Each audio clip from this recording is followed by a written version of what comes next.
ਵਾਹਿਗੁਰੂ ਜੀ ਕਾ ਖਾਲਸਾ, ਵਾਹਿਗੁਰੂ ਜੀ ਕੀ ਫਤਿਹ।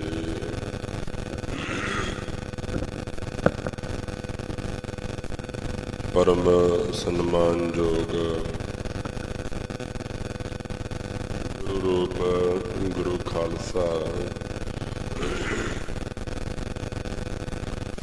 ਸਤਿਗੁਰਾਂ ਦੀ ਸਾਜੀ ਔਰ ਨਵਾਜੀ ਹੋਈ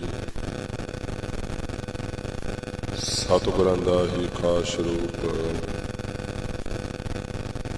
ਗੁਰੂ ਪਿਆਰੀ ਗੁਰੂ ਸਵਾਰੀ ਗੁਰੂ ਖਾਲਸਾ ਸਾਧ ਸੰਗਤ ਜੀਓ।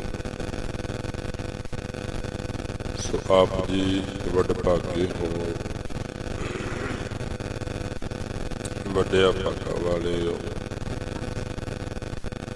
ਧੰਤਾ ਦੇ ਯੋਗ ਹੋ ਜੋ ਰੋਜ਼ਾਨਾ ਦੇ ਨਿਯਮ ਅਨੁਸਾਰ ਰੋਜ਼ਾਨਾ ਦੇ ਨੇਮ ਅਨੁਸਾਰ ਅੰਮ੍ਰਿਤ ਵੇਲੇ ਤੋਂ ਲੈ ਕੇ ਸਤਿਗੁਰਾਂ ਦੀ ਪਾਵਨ ਪਵਿੱਤਰ ਮੁਕੱਦਸ ਗੋਦ ਵਿੱਚ ਸੁਭਾਈਮਾਨ ਹੋ ਕੇ ਬੈਠੇ ਹੋ। ਸਤਿਗੁਰਾਂ ਦੀ ਅੰਮ੍ਰਿਤ ਰੂਪ ਗੁਰਬਾਣੀ ਪੜ੍ਹ ਸੁਣ ਰਹੇ ਹੋ। ਸਤਿਗੁਰਾਂ ਦੇ ਪਾਵਨ ਦਰਬਾਰ ਦੀਆਂ ਸੇਵਾਵਾਂ ਨਿਭਾ ਰਹੇ ਹੋ। ਸਤਸੰਗਤ ਦੇ ਮਹਾਨ ਤੀਰਥ ਤੇ ਮਹਾਨ ਸਰੋਵਰ ਤੇ ਪਹੁੰਚਣਾ ਕੀਤਾ ਹੈ। ਸਮੇਂ ਔਰ ਸਵਾਸਾਂ ਨੂੰ ਸਫਲ ਬਣਾਉਣ ਦਾ ਸਫਲ ਯਤਨ ਕਰ ਰਹੇ ਹੋ। ਸੋ ਆਓ, ਪਿਛਲੇ ਕਾਫੀ ਰੋਜ਼ਾਂ ਤੋਂ ਲੈ ਕੇ ਚੱਲ ਰਹੀ ਧੰਨ ਧੰਨ ਸਾਹਿਬ ਸ੍ਰੀ ਗੁਰੂ ਗ੍ਰੰਥ ਸਾਹਿਬ ਸੱਚੇ ਪਾਤਸ਼ਾਹ ਜੀਆਂ ਦੀ ਲੜੀਵਾਰ ਵਿਚਾਰ ਨੂੰ 3 ਦਿਨਾਂ ਵਾਸਤੇ ਵਿਰਾਮ ਦੇ ਕੇ ਜੋ ਸਤਿਗੁਰੂ ਅਕਾਲੀ ਸਲਤਨਤ ਦੇ ਮਾਲਕ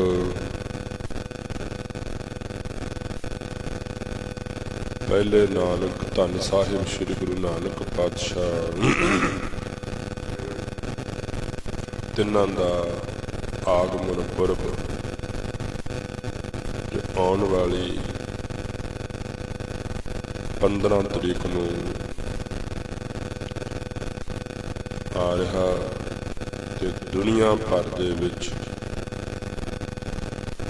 ਜਿੱਥੇ ਜਿੱਥੇ ਵੀ ਨਾਨਕ ਨਾਮ ਲੇਵਾ ਸਿੱਖ ਬੈਠਾ ਦੁਨੀਆ ਦੇ ਕਿਸੇ ਵੀ ਕੋਨੇ ਦੇਸ਼ਾਂ ਵਿਦੇਸ਼ਾਂ ਦੇ ਵਿੱਚ ਹਰ ਇੱਕ ਸਿੱਖ ਇਸ ਦਿਨ ਨੂੰ ਬੜੀ ਸ਼ਰਧਾ ਤੇ ਭਾਵਨਾ ਦੇ ਨਾਲ ਮਨਾਉਂਦਾ ਹੈ। ਸੋ ਉਸੇ ਸੰਬੰਧ ਦੇ ਵਿੱਚ ਆਪਾਂ ਸਾਰੀ ਸੰਗਤ ਨੇ ਰਲ ਮਿਲ ਕੇ ਆਉਣ ਵਾਲੀ 13 ਤਰੀਕ ਤੱਕ ਭਾਵ 3 ਦਿਨ ਅੱਜ ਕੱਲ੍ਹ ਤੇ ਪਰਸੋਂ ਸਤਿਗੁਰੂ ਗੁਰੂ ਨਾਨਕ ਸਾਹਿਬ ਸੱਚੇ ਪਾਤਸ਼ਾਹ ਜੀ ਦੇ ਜੀਵਨ ਦੀਆਂ ਬਾਤਾਂ ਪਾਵਾਂਗੇ। ਸਾਰਾ ਇਹ ਪਰਿਵਾਰ ਸੰਗਤੀ ਰੂਪ ਦੇ ਵਿੱਚ ਇਕੱਠੇ ਹੋ ਕਰਕੇ ਆਪਣੇ ਮੁਰਸ਼ਿਦ ਧੰਨ ਸਾਹਿਬ ਸ੍ਰੀ ਗੁਰੂ ਨਾਨਕ ਪਾਤਸ਼ਾਹ ਜੀ ਦੇ ਗੀਤ ਗਾਵਾਂਗੇ, ਗੁਣ ਗਾਵਾਂਗੇ। ਸੋ ਆਪ ਸਾਰੇ ਅਰਦਾਸ ਕਰਿਓ ਕਿ ਸਤਿਗੁਰੂ ਧੰਨ ਸਾਹਿਬ ਸ੍ਰੀ ਗੁਰੂ ਨਾਨਕ ਪਾਤਸ਼ਾਹ ਜੀ ਅਮਰੀ ਜਿਹਬਾ ਏਕ ਪ੍ਰਭ ਹਰ ਕੇ ਗੁਣ ਅਗਮ ਅਥਾ। ਹੇ ਗੁਰੂ ਨਾਨਕ ਸੱਚੇ ਪਾਤਸ਼ਾਹ ਤੇਰੇ ਗੁਣਾਂ ਦਾ ਅਥਾਹ ਕੋਈ ਨਹੀਂ, ਤੇਰੇ ਗੁਣਾਂ ਦੀ ਕੀਮਤ ਪਾਈ ਨਹੀਂ ਜਾ ਸਕਦੀ, ਤੇਰੇ ਗੁਣਾਂ ਨੂੰ ਇਹ ਚੰਮ ਦੀ ਜੀਭ ਬਿਆਨ ਨਹੀਂ ਕਰ ਸਕਦੀ। ਫਿਰ ਵੀ ਸਤਿਗੁਰੂ ਧੰਨ ਸਾਹਿਬ ਸ੍ਰੀ ਗੁਰੂ ਨਾਨਕ ਪਾਤਸ਼ਾਹ ਜੀ ਤੁਸੀਂ ਰਹਿਮਤਾਂ ਦਾ ਮੀਂਹ ਬਰਸਾਇਓ। ਸਾਨੂੰ ਸਾਰਿਆਂ ਨੂੰ ਕਿਲਕਾ ਨਾਮ ਦਾ ਦੇ ਕੇ ਆਪਣੇ ਗੁਣ ਆਪ ਹੀ ਤੁਸੀਂ ਗਵਾ ਲਿਓ। ਸ਼ਬਦ ਦੀ ਕਲਾ ਤੁਸਾਂ ਵਰਤਾਉਣੀ ਹੈ, ਕਿਉਂਕਿ ਆਪਾਂ ਕੋਈ ਬਹੁਤੇ ਵੱਡੇ ਗਿਆਨੀ ਨਹੀਂ ਹੈਗੇ, ਵਿਦਵਾਨ ਵੀ ਹੈ ਕਿ ਆਪਾਂ ਆਪਣੀ ਬੁੱਧੀ ਦੇ ਮੁਤਾਬਕ ਹੀ ਸਾਰਾ ਗੁਰਾਂ ਦਾ ਇਤਿਹਾਸ, ਗੁਰੂ ਕੇ ਗੁਣਾਂ ਨੂੰ ਗਾ ਸਕੀਏ। ਕਿਉਂਕਿ ਤੂੰ ਦਰਿਆਓ ਦਾਨਾ ਮੀਨਾ, ਮੈਂ ਮਛਲੀ ਕੈਸੇ ਅੰਤ ਲਹਾਂ। ਧੰਨ ਸਾਹਿਬ ਸ੍ਰੀ ਗੁਰੂ ਨਾਨਕ ਪਾਤਸ਼ਾਹ ਜੀ ਅੱਗੇ ਟੋਦੜੀ ਕਰੀਏ, ਅਰਦਾਸ ਕਰੀਏ ਕਿ ਸਤਿਗੁਰੂ ਤੁਸੀਂ ਤੇ ਦਰਿਆ ਦੀ ਨਿਆਈ ਹੋ ਤੇ ਅਸੀਂ ਮੱਛੀ ਦੀ ਨਿਆਈ ਹਾਂ, ਤੇ ਮੱਛੀ ਜੀ ਕੀ ਔਕਾਤ ਵੀ ਉਹ ਦਰਿਆ ਦੇ ਸਾਰੇ ਪਾਸਿਆਂ ਨੂੰ ਫਰੋਲ ਲਵੇ, ਉਹਨੂੰ ਮਾਪ ਲਵੇ, ਡੂੰਘਾਈ ਨੂੰ ਮਾਪ ਲਵੇ। ਇਸ ਕਰਕੇ 2-3 ਦਿਨਾਂ ਦੇ ਵਿੱਚ ਤੇ ਆਪਾਂ ਨੂੰ ਵੀ ਪਤਾ ਹੈ ਕਿ ਗੁਰੂ ਨਾਨਕ ਦੇ ਜੀਵਨ ਨੂੰ ਬਿਆਨਿਆ ਹੀ ਨਹੀਂ ਜਾ ਸਕਦਾ, ਦੁਨਿਆਵੀ ਰੂਪ ਦੇ ਵਿੱਚ ਵੀ ਨਹੀਂ ਬਿਆਨਿਆ ਜਾ ਸਕਦਾ। ਵੈਸੇ ਤੇ ਪਰਮਾਤਮਾ ਦੇ ਗੁਣਾਂ ਦਾ ਵਿਖਿਆਨ ਕੀਤਾ ਹੀ ਨਹੀਂ ਜਾ ਸਕਦਾ, ਭਾਵੇਂ ਹਜ਼ਾਰਾਂ ਜਨਮ ਕਰੋੜਾਂ ਜਨਮ ਆਪਾਂ ਲੈ ਲਈਏ ਇਸ ਧਰਤੀ ਦੇ ਉੱਤੇ, ਪਰ ਦੁਨਿਆਵੀ ਰੂਪ ਦੇ ਵਿੱਚ ਵੀ ਜੋ ਸਤਿਗੁਰਾਂ ਨੇ ਜੀਵਨ ਦੇ ਵਿੱਚ, ਜੋ ਸਤਿਗੁਰੂ ਗੁਰੂ ਨਾਨਕ ਸਾਹਿਬ ਦੇ ਜੀਵਨ ਨਾਲ ਸੰਬੰਧਿਤ ਘਟਨਾਵਾਂ, ਸਾਖੀਆਂ, ਜੀਵਨੀ ਗੁਰੂ ਸਾਹਿਬ ਦੀ ਹੈ, ਉਸ ਨੂੰ ਵੀ ਨਹੀਂ ਬਿਆਨਿਆ ਜਾ ਸਕਦਾ। ਇਸ ਕਰਕੇ ਆਪਾਂ ਸਿਰਫ ਪੰਛੀ ਝਾਤ ਹੀ ਗੁਰੂ ਨਾਨਕ ਸਾਹਿਬ ਦੇ ਜੀਵਨ ਦੇ ਉੱਤੇ 3 ਦਿਨਾਂ ਦੇ ਵਿੱਚ ਮਾਰਾਂਗੇ। ਸਤਿਗੁਰਾਂ ਦੇ ਆਗਮਨ ਪੁਰਬ ਤੋਂ ਪਹਿਲਾਂ ਦੀ ਭਾਰਤ ਵਰਸ਼ ਦੀ ਦਸ਼ਾ, ਹਿੰਦੁਸਤਾਨ ਦੀ ਦਸ਼ਾ ਕੀ ਸੀਗੀ, ਉਪਰੰਤ ਗੁਰੂ ਨਾਨਕ ਸਾਹਿਬ ਦਾ ਪ੍ਰਕਾਸ਼, ਤੇ ਪ੍ਰਕਾਸ਼ ਤੋਂ ਬਾਅਦ ਗੁਰੂ ਨਾਨਕ ਸਾਹਿਬ ਸੱਚੇ ਪਾਤਸ਼ਾਹ ਜੀ ਨੇ ਜੋ ਹਲਚਲ ਇਸ ਧਰਤੀ ਦੇ ਉੱਤੇ, ਭਾਰਤ ਵਰਸ਼ ਦੇ ਉੱਤੇ ਮਚਾਈ, ਜੋ ਤਬਦੀਲੀ ਗੁਰੂ ਨਾਨਕ ਸਾਹਿਬ ਦੇ ਆਉਣ ਤੋਂ ਬਾਅਦ ਆਈ, ਕਿਵੇਂ ਸਤਿਗੁਰੂ ਗੁਰੂ ਨਾਨਕ ਸਾਹਿਬ ਸੱਚੇ ਪਾਤਸ਼ਾਹ ਜੀ ਨੇ ਸੱਚ ਦਾ ਹੋਕਾ ਦੇ ਕੇ ਝੂਠ ਦੇ ਜਿਹੜੇ ਬੁਲੰਦੇ ਸਨ ਉਹ ਭੰਨੇ, ਉਹਨਾਂ ਨੂੰ ਤੋੜਿਆ। ਸੋ ਕੋਸ਼ਿਸ਼ ਕਰਾਂਗੇ 3 ਦਿਨਾਂ ਦੇ ਵਿੱਚ ਆਪਾਂ ਇੰਨੀ ਕੁ ਵਿਚਾਰ ਗੁਰੂ ਨਾਨਕ ਸਾਹਿਬ ਦੇ ਜੀਵਨ ਦੇ ਨਾਲ ਸੰਬੰਧਿਤ ਕਰ ਸਕੀਏ। ਮੈਂ ਆਪ ਜੀ ਦੇ ਸਿਨਮਰ ਫੇਰ ਬੇਨਤੀ ਕਰਨ ਲੱਗਿਆ ਕਿ ਮੈਂ ਇਹਦੇ 'ਚ ਕੋਈ ਵਿਚਾਰ ਨਹੀਂ ਕਰ ਸਕਦਾ, ਤੁਸੀਂ ਅਰਦਾਸ ਕਰਿਓ ਆਪਾਂ ਸਾਰੇ ਨਾਲ ਮਿਲ ਕੇ ਗੁਰੂ ਨਾਨਕ ਦੇ ਸੱਚੇ ਪਾਤਸ਼ਾਹ ਜੀ ਦੇ ਮਹਿਫਲ ਦੇ, ਆਪਣੇ ਮੁਰਸ਼ਦ ਦੇ, ਆਪਣੇ ਮਹਿਬੂਬ ਦੇ ਗੁਣ ਗਾ ਸਕੀਏ। ਸੋ ਆਪ ਸਾਰੀ ਸੰਗਤ ਮਨ ਚਿੱਤ ਬਿਰਤੀਆਂ ਨੂੰ ਇਕਾਗਰ ਕਰੋ। ਖੰਡਾਂ ਬ੍ਰਹਮੰਡਾਂ ਦੇ ਮਾਲਕ, ਸਲਤਨਤ ਦੇ ਅਕਾਲੀ, ਸਲਤਨਤ ਦੇ ਰਹਿਬਰ ਧੰਨ ਸਾਹਿਬ ਸ੍ਰੀ ਗੁਰੂ ਨਾਨਕ ਪਾਤਸ਼ਾਹ ਜੀ ਨੂੰ ਆਪਣੇ ਸੁਰਤ ਦੇ ਵਿੱਚ ਲਿਆਉਂਦੇ ਹੋਏ ਸਤਿਗੁਰੂ ਗੁਰੂ ਨਾਨਕ ਸਾਹਿਬ ਸੱਚੇ ਪਾਤਸ਼ਾਹ ਜੀ ਦਾ ਧਿਆਨ ਕਰਦੇ ਹੋਏ ਧੰਨ ਸਾਹਿਬ ਸ੍ਰੀ ਗੁਰੂ ਗ੍ਰੰਥ ਸਾਹਿਬ ਸੱਚੇ ਪਾਤਸ਼ਾਹ ਜੀ ਨੂੰ ਨਿਵਾਓ ਸੀਸ। ਆਖਿਓ ਜੀ ਸਤਨਾਮ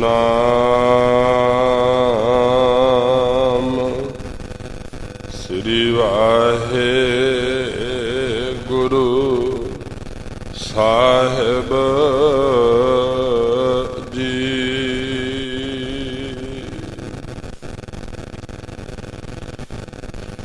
ਸਤਿਗੁਰੂ ਧੰਨ ਸਾਹਿਬ ਸ੍ਰੀ ਗੁਰੂ ਗ੍ਰੰਥ ਸਾਹਿਬ ਸੱਚੇ ਪਾਤਸ਼ਾਹ ਜੀਆਂ ਦੀ ਪਾਵਨ ਫਿਲਾਸਫੀ ਦੇ ਮੁਤਾਬਕ ਜੋ ਗੁਰੂ ਨਾਨਕ ਸਾਹਿਬ ਤੋਂ ਆਉਣ ਦੀ, ਆਗਮਨ ਹੋਣ ਤੋਂ ਪਹਿਲਾਂ ਦੀ ਜਿਹੜੀ ਦਸ਼ਾ ਸੀ ਨਾ ਭਾਰਤ ਦੀ ਜਾਂ ਦੁਨੀਆ ਦੀ, ਜੋ ਕੁਝ ਇਸ ਤਰ੍ਹਾਂ ਸੀਗੀ। ਕਲਕੱਤੀ ਰਾਜੇ ਕਸਾਈ ਧਰਮ ਪੰਖ ਕਰ ਉੱਡਰਿਆ,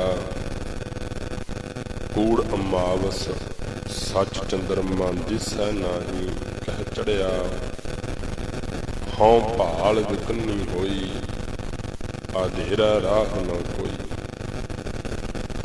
ਗੁਰੂ ਨਾਨਕ ਸਾਹਿਬ ਸੱਚੇ ਪਾਤਸ਼ਾਹ ਜੀ ਨੇ ਇਸ ਧਰਤੀ ਦੀ ਹਾਲਤ ਨੂੰ ਬਿਆਨ ਕੀਤਾ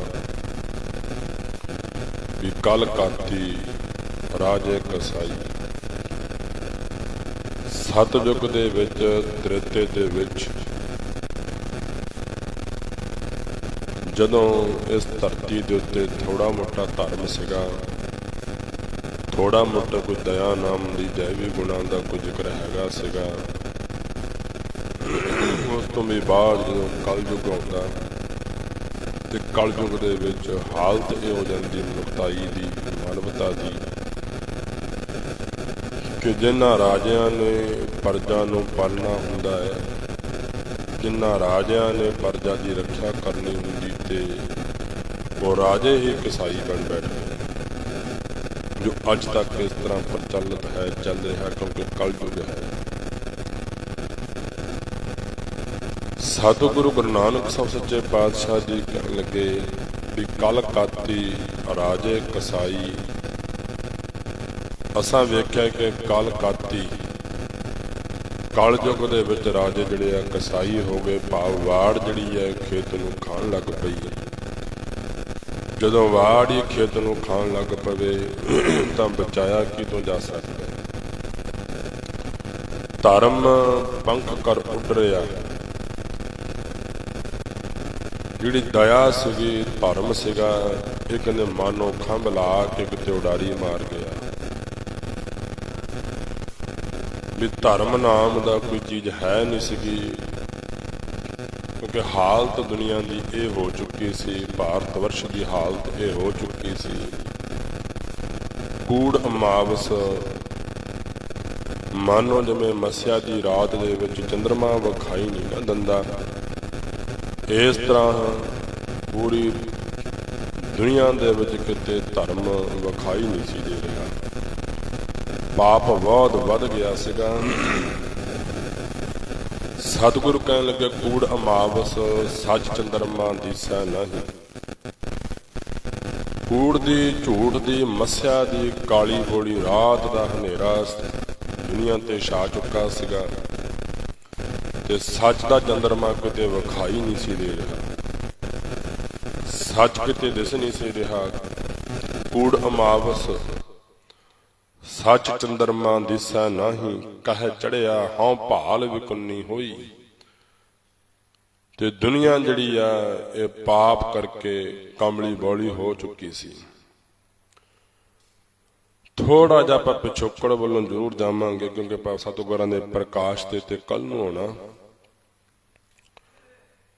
ਸਭ ਤੋਂ ਪਹਿਲਾਂ ਉਸ ਅਕਾਲ ਪੁਰਖ ਪ੍ਰਮਾਤਮਾ ਨੇ ਜਦੋਂ ਸ੍ਰਿਸ਼ਟੀ ਨੂੰ ਬਣਾਇਆ, ਸ੍ਰਿਸ਼ਟੀ ਨੂੰ ਸਾਜਿਆ, ਰਾਖਸ਼ ਇਸ ਦੁਨੀਆ ਤੇ ਭੇਜੇ, ਜਿਨ੍ਹਾਂ ਨੇ ਦੁਨੀਆ ਨੂੰ ਡਰਾਉਣਾ ਧਮਕਾਉਣਾ ਸ਼ੁਰੂ ਕਰ ਦਿੱਤਾ।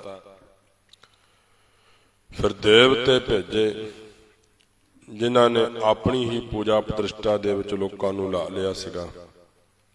ਇਹ ਤ੍ਰੇਤੇ ਤੇ ਸਤਿਯੁਗ ਦੀਆਂ ਗੱਲਾਂ, ਦੁਆਪਰ ਦੀਆਂ ਗੱਲਾਂ। ਜਦੋਂ ਲੱਗਦਾ ਸੀਗਾ ਲੋਕਾਂ ਨੂੰ ਵੀ ਧਰਮ ਮਾੜਾ ਮੋਟਾ ਹੈਗਾ,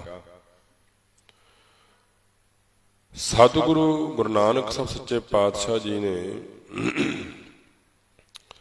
10ਵੇਂ ਜਾਮੇ ਦੇ ਵਿੱਚ ਕਲਗੀਧਰ ਪਾਤਸ਼ਾਹ ਦਸ਼ਮੇਸ਼ ਪਿਤਾ ਜੀ ਦੇ ਰੂਪ ਦੇ ਵਿੱਚ ਆ ਕੇ ਨਾ ਫਿਰ ਸਾਰੀ ਜਿਹੜੀ ਆਪਣੀ ਆਟੋਬਾਇਓਗ੍ਰਾਫੀ ਜਿਹੜੀ ਲਿਖੀ ਆ ਬਚਿੱਤਰ ਨਾਟਕ ਦੇ ਵਿੱਚ, ਕਿ ਸਭ ਤੋਂ ਪਹਿਲਾਂ ਪਰਮਾਤਮਾ ਨੇ ਰਾਖਸ਼ ਭੇਜੇ, ਫਿਰ ਦੇਵਤੇ ਭੇਜੇ। ਉਹਨਾਂ ਦੇਵਤਿਆਂ ਨੇ ਕੀ ਕੀਤਾ, ਆਪਣੀ ਹੀ ਜਿਨ੍ਹਾਂ ਨੂੰ ਕਰਮ ਕਰਾਉਣ ਵਾਸਤੇ, ਦੁਨੀਆ ਦਾ ਉਧਾਰ ਕਰਨ ਵਾਸਤੇ ਭੇਜਿਆ ਸੀਗਾ, ਕੋਈ ਸੱਚ ਦੀ ਆਵਾਜ਼ ਬੁਲੰਦ ਕਰਨ ਵਾਸਤੇ ਧਰਤੀ ਤੇ ਭੇਜਿਆ ਸੀਗਾ, ਤੇ ਉਹਨਾਂ ਨੇ ਆਪਣੀ ਹੀ ਪੂਜਾ ਪ੍ਰਤਿਸ਼ਠਾ ਕਰਾਉਣੀ ਸ਼ੁਰੂ ਕਰ ਦਿੱਤੀ। ਉਹ ਆਪ ਹੀ ਰੱਬ ਬਣ ਕੇ, ਮਾਲਕ ਬਣ ਕੇ ਬੈਠ ਗਏ, ਜਿਹਦੇ ਕਰਕੇ ਪਾਪ ਹੋਰ ਵਧੇਰੇ ਵੱਧ ਗਿਆ। ਕਿਉਂਕਿ ਆਮ ਵੀ ਇਹ ਹੈ ਗੱਲ ਕਿ ਜਦੋਂ ਕੋਈ ਵੱਡੀ ਵਾਰਦਾਤ ਹੁੰਦੀ ਨਾ, ਪਾਪ ਵੱਡਾ ਹੋ ਜਾਵੇ ਤੇ ਵੱਡਾ ਆਫੀਸਰ ਫਿਰ ਆਪ ਆਉਂਦਾ। ਨਿੱਕੀਆਂ ਨਿੱਕੀਆਂ ਗੱਲਾਂ ਤੇ, ਨਿੱਕੀਆਂ ਨਿੱਕੀਆਂ ਵਾਰਦਾਤਾਂ ਤੇ ਵੱਡੇ ਆਫੀਸਰ ਨਹੀਂ ਨਾ ਆਉਂਦੇ। ਇਸੇ ਪ੍ਰਕਾਰ ਜਦੋਂ ਧਰਤੀ ਦੇ ਉੱਤੇ ਧਰਮ ਮਾੜਾ ਮੋਟਾ ਘਟਨਾ ਸ਼ੁਰੂ ਹੋਇਆ, ਧਰਤੀ ਕੁਰਲਾਈ, ਤੇ ਪ੍ਰਮਾਤਮਾ ਨੇ ਦੇਵਤਿਆਂ ਨੂੰ ਭੇਜਿਆ, ਦੱਸਦਾ ਕਿ ਧਰਤੀ ਨੂੰ ਥੰਮੋ, ਪਾਪ ਬਹੁਤ ਵੱਧ ਰਿਹਾ। ਤੇ ਦੇਵਤਿਆਂ ਨੇ ਵੀ ਆ ਕੇ ਆਪ ਹੀ ਆਪਣੀ ਪੂਜਾ ਪ੍ਰਤਿਸ਼ਠਾ ਜਦੋਂ ਕਰਵਾਉਣੀ ਸ਼ੁਰੂ ਕਰ ਦਿੱਤੀ ਨਾ, ਜਦੋਂ ਕਿ ਇਸ ਧਰਤੀ ਨੂੰ ਕੋਈ ਪੂਰੀ ਸਾਧਨਾ ਵਾਲਾ ਮਨੁੱਖ ਹੀ ਥੰਮ ਸਕਦਾ ਸੀਗਾ, ਤਾਂ ਉਦੋਂ ਉਹਨਾਂ ਦੇਵਤਿਆਂ ਨੇ ਧਰਤੀ ਨੂੰ ਥੰਮਣ ਦੀ ਬਜਾਏ ਆਪਣੀ ਪੂਜਾ ਪ੍ਰਤਿਸ਼ਠਾ ਧਰਤੀ ਤੇ ਕਰਵਾਉਣੀ ਸ਼ੁਰੂ ਕਰ ਦਿੱਤੀ। ਜਦੋਂ ਧਰਤੀ ਤੇ ਪਾਪ ਬਹੁਤ ਵੱਧ ਗਿਆ, ਜਿਵੇਂ ਗੁਰੂ ਨਾਨਕ ਸਾਹਿਬ ਨੇ ਜ਼ਿਕਰ ਕੀਤਾ ਕਿ ਰਾਜੇ ਹੀ ਕਸਾਈ ਬਣ ਬੈਠ ਗਏ, ਵਾੜ ਹੀ ਖੇਤ ਨੂੰ ਖਾਣ ਲੱਗ ਪਈ,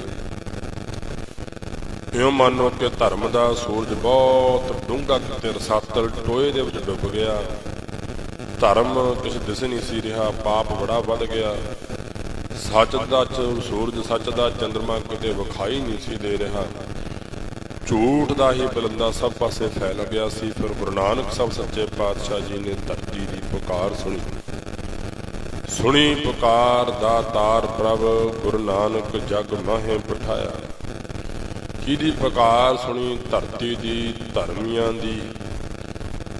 ਉਹ ਜਦੋਂ ਧਰਤੀ ਕੁਰਲਾਈ ਨਾ ਵੀ ਧਰਤੀ ਤੇ ਪਾਪ ਬਹੁਤ ਵੱਧ ਗਿਆ। ਧਰਤੀ ਨੂੰ ਪਾਪ ਉਦੋਂ ਲੱਗਦਾ, ਦੇਖੋ ਇਤਿਹਾਸ ਵੀ ਕਹਿੰਦਾ ਤੇ ਆਪਣੇ ਧੰਨ ਗੁਰੂ ਗ੍ਰੰਥ ਸਾਹਿਬ ਸੱਚੇ ਪਾਤਸ਼ਾਹ ਜੀ ਦੀ ਬਾਣੀ ਵੀ ਕਹਿੰਦੀ। ਮੈਂ ਥੋੜਾ ਜਿਹਾ ਵਿੱਚੋਂ ਨਿਕਲਦਾ। ਧੰਨ ਗੁਰੂ ਗ੍ਰੰਥ ਸਾਹਿਬ ਸੱਚੇ ਪਾਤਸ਼ਾਹ ਜੀ ਦੀ ਬਾਣੀ ਦਾ ਇੱਕ ਆਸਾ ਰਾਗ ਦਾ ਸ਼ਬਦ ਹੈ ਭਗਤ ਫਰੀਦ ਜੀ ਦਾ। ਦਿਲੋਂ ਮੁਹੱਬਤ ਜਿਨ ਸਹੀ ਸੱਚਿਆ, ਜਿਨ ਮਨ ਹੋਰ ਮੁਖ ਹੋਰ ਸੇ ਕੰਡੇ ਕੱਚਿਆ। ਰੱਤੇ ਇਸ਼ਕ ਖੁਦਾਏ ਰੰਗ ਨਿਧਾਰ ਕੇ, ਵਿਸਰਿਆ ਜਨ ਨਾਮ ਤੇ ਭੋਏ ਭਾਰਤੀ। ਜਦੋਂ ਮਨੁੱਖ ਦੇ ਅੰਦਰੋਂ ਦਇਆ, ਧਰਮ, ਸਤ, ਸੰਤੋਖ, ਦੈਵੀ ਗੁਣ, ਪ੍ਰਮਾਤਮਾ ਦਾ ਨਾਮ ਮਨੁੱਖੀ ਹੋ ਜਾਂਦਾ, ਉਹ ਧਰਤੀ ਤੇ ਬੋਝ ਹੋ ਜਾਂਦਾ। ਮੈਂ ਨਹੀਂ ਕਹਿ ਰਿਹਾ, ਗੁਰੂ ਗ੍ਰੰਥ ਸਾਹਿਬ ਦੀ ਬਾਣੀ ਕਹਿ ਰਹੀ ਹੈ। ਵਿਸਰਿਆ ਜਨ ਨਾਮ, ਜਿਨ੍ਹਾਂ ਨੂੰ ਪ੍ਰਮਾਤਮਾ ਵਿਸਰ ਗਿਆ, ਜਿਨ੍ਹਾਂ ਨੂੰ ਅਕਾਲ ਵਿਸਰ ਗਿਆ, ਜਿਨ੍ਹਾਂ ਨੂੰ ਕਰਤਾ ਵਿਸਰ ਗਿਆ, ਤੇ ਧਰਤੀ ਤੇ ਉਹ ਲੋਕ ਬੋਝ ਬਣ ਗਏ ਤੇ ਧਰਤੀ ਕੁਰਲਾਈ। ਭਾਈ ਗੁਰਦਾਸ ਜੀ ਨੇ ਵੀ ਇਸ ਨੂੰ ਜ਼ਿਕਰ ਕੀਤਾ ਕਿ ਨਾਥ ਸਭਾਰੇ ਪਰਬਤਾਂ ਅਸਮਾਨ ਖਾਂਦੇ, ਨਾਥ ਸਭਾਰੇ ਕੋਟਗੜ ਘਰ ਬਾਰ ਦਸੰਦੇ, ਨਾ ਦਿਸ ਭਾਰੇ ਜੀ ਜੰਤ ਅਣਗਣਤ ਫਿਰੰਦੇ, ਭਾਰੇ ਪੋਈਏ ਕਿਰਤ ਕਣ ਮੰਦੀ ਹੂੰ ਮੰਦੇ। ਧਰਤੀ ਨੂੰ ਕਦੇ ਵੀ ਬੋਝ ਜਿਹੜਾ ਹੈ ਉਹ ਬਨਸਪਤੀ ਦਾ ਨਹੀਂ ਲੱਗਿਆ, ਜੀਵ ਜੰਤੂਆਂ ਦਾ ਨਹੀਂ ਲੱਗਦਾ। ਧਰਤੀ ਦੇ ਉੱਤੇ ਬਹੁਤ ਵੱਡੇ ਵੱਡੇ ਪਹਾੜ ਨੇ, ਅਸਮਾਨ ਨੂੰ ਛੂਹ ਰਹੇ ਨੇ। ਧਰਤੀ ਕਹਿੰਦੀ ਮੈਨੂੰ ਉਹਨਾਂ ਦਾ ਵੀ ਭਾਰ ਨਹੀਂ ਆ। ਨਾ ਤਿਸ ਭਾਰੇ ਪਰਬਤਾਂ ਅਸਮਾਨ ਖਾਂਦੇ, ਨਾ ਤਿਸ ਭਾਰੇ ਕੋਟਗੜ ਘਰ ਬਾਰ ਦਸੰਦੇ। ਧਰਤੀ ਕਹਿੰਦੀ ਮੈਨੂੰ ਕੋਟਾਂ ਦਾ, ਕਿਲਿਆਂ ਦਾ, ਗੜ੍ਹਾਂ ਦਾ, ਮੰਦਰਾਂ ਦਾ, ਮਹਿਲਾਂ ਦਾ, ਬੰਗਲਿਆਂ ਦਾ, ਹਵੇਲੀਆਂ ਦਾ ਭਾਰ ਨਹੀਂ ਜੇ ਲੱਗਦਾ। ਬਹੁਤ ਦਸਰੇ ਨੇ। ਨਾ ਤਿਸ ਭਾਰੇ ਜੀ ਜੰਤ, ਬੜੇ ਭਾਰੇ ਭਾਰੇ ਤੇ ਇੱਥੇ ਜੀਵ ਧਰਤੀ ਦੇ ਉੱਤੇ ਰਹਿ ਰਹੇ ਨੇ। ਧਰਤੀ ਕਹਿੰਦੀ ਮੈਨੂੰ ਉਹਨਾਂ ਦਾ ਵੀ ਭਾਰ ਨਹੀਂ ਲੱਗਦਾ। ਅਣਗਿਣਤ ਫਿਰੰਦੇ, ਇੱਕ ਨਹੀਂ ਉਹ ਗਿਣਤੀ ਤੋਂ ਬੇਸ਼ੁਮਾਰ ਨੇ ਉਹ ਜਿਹੜੇ ਧਰਤੀ ਦੇ ਉੱਤੇ ਰਹਿ ਰਹੇ, ਧਰਤੀ ਤੇ ਰਹਿ ਰਹੇ ਆ। ਧਰਤੀ ਕਹਿੰਦੀ ਮੈਨੂੰ ਉਹਨਾਂ ਦਾ ਭਾਰ ਨਹੀਂ ਜੇ ਜਾਪਦਾ। ਭਾਈ ਗੁਰਦਾਸ ਜੀ ਕਹਿੰਦੇ ਫਿਰ ਧਰਤੀ ਨੂੰ ਭਾਰ ਕਿਸ ਦਾ ਜਾਪਦਾ? ਭਾਰੇ ਭੋਏ ਅਕਿਰਤ ਘਣ ਮੰਦੀ ਹੂੰ ਮੰਦੇ। ਅਕਿਰਤ ਘਣ ਮਨੁੱਖ, ਨਸ਼ੋਕਰਾ ਮਨੁੱਖ ਜਿਹੜਾ ਹੈ, ਪਰਮਾਤਮਾ ਤੋਂ ਦਾਤਾ ਲੈ ਕੇ ਉਹਨੂੰ ਚੇਤੇ ਕਰਨ ਦੀ ਬਜਾਏ ਉਲਾਮੇ ਦੇ ਰਿਹਾ। ਕਹਿੰਦੇ ਇਦਾਂ ਦਾ ਮਨੁੱਖ ਧਰਤੀ ਤੇ ਬੋਝ ਹੈ। ਤੇ ਗੁਰੂ ਨਾਨਕ ਸਾਹਿਬ ਤੋਂ ਆਉਣ ਤੋਂ ਪਹਿਲਾਂ ਧਰਤੀ ਦੀ ਹਾਲਤ ਬਣ ਚੁੱਕੀ ਸੀ ਕਿ ਸਮੁੱਚੀ ਮਾਨਵਤਾ ਦੇ ਵਿੱਚੋਂ ਧਰਮ ਬੰਗ ਲਾ ਕੇ, ਖੰਭ ਲਾ ਕੇ ਕਿਤੇ ਉਡਾਰੀ ਮਾਰ ਗਿਆ। ਜਦੋਂ ਮਨੁੱਖ ਦੇ ਅੰਦਰੋਂ ਧਰਮ ਉਡਾਰੀ ਮਾਰ ਜਾਏ ਨਾ, ਆਪਾਂ ਦੇਖੋ ਅੱਗੇ ਧਰਮ ਦੇ ਗੁਣ ਆ ਜਾਂਦੇ ਨੇ, ਸਤ, ਸੰਤੋਖ, ਦਇਆ, ਇਹ ਸਾਰੇ ਧਰਮ ਦੇ ਗੁਣ ਨੇ। ਤੇ ਸਭ ਤੋਂ ਸ੍ਰੇਸ਼ਟ ਗੁਣ ਤੇ ਮਨੁੱਖ ਦੇ ਅੰਦਰ ਧਰਮ ਹੀ ਆ ਨਾ।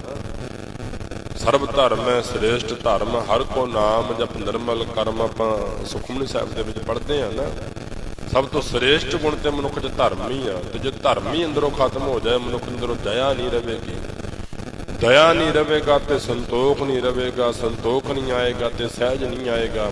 ਭਾਵ ਜਿੰਨੇ ਵੀ ਦੈਵੀ ਗੁਣ ਨੇ ਨਾ, ਜਿਨ੍ਹਾਂ ਗੁਣਾਂ ਕਰਕੇ ਮਨੁੱਖ ਮਨੁੱਖ ਹੈ, ਜਿਨ੍ਹਾਂ ਗੁਣਾਂ ਕਰਕੇ ਬੰਦਾ ਬੰਦਾ, ਜਿਨ੍ਹਾਂ ਗੁਣਾਂ ਕਰਕੇ ਮਨੁੱਖ ਧਰਮੀ ਆ, ਇਹ ਸਾਰੇ ਗੁਣੀ ਮਨੁੱਖ ਦੇ ਅੰਦਰੋਂ ਮਨਫੀ ਹੋ ਜਾਣ, ਸਾਰੇ ਗੁਣੀ ਖਤਮ ਹੋ ਜਾਣ ਤੇ ਮਨੁੱਖ ਧਰਤੀ ਤੇ ਬੋਝ ਹੋ ਜਾਂਦਾ।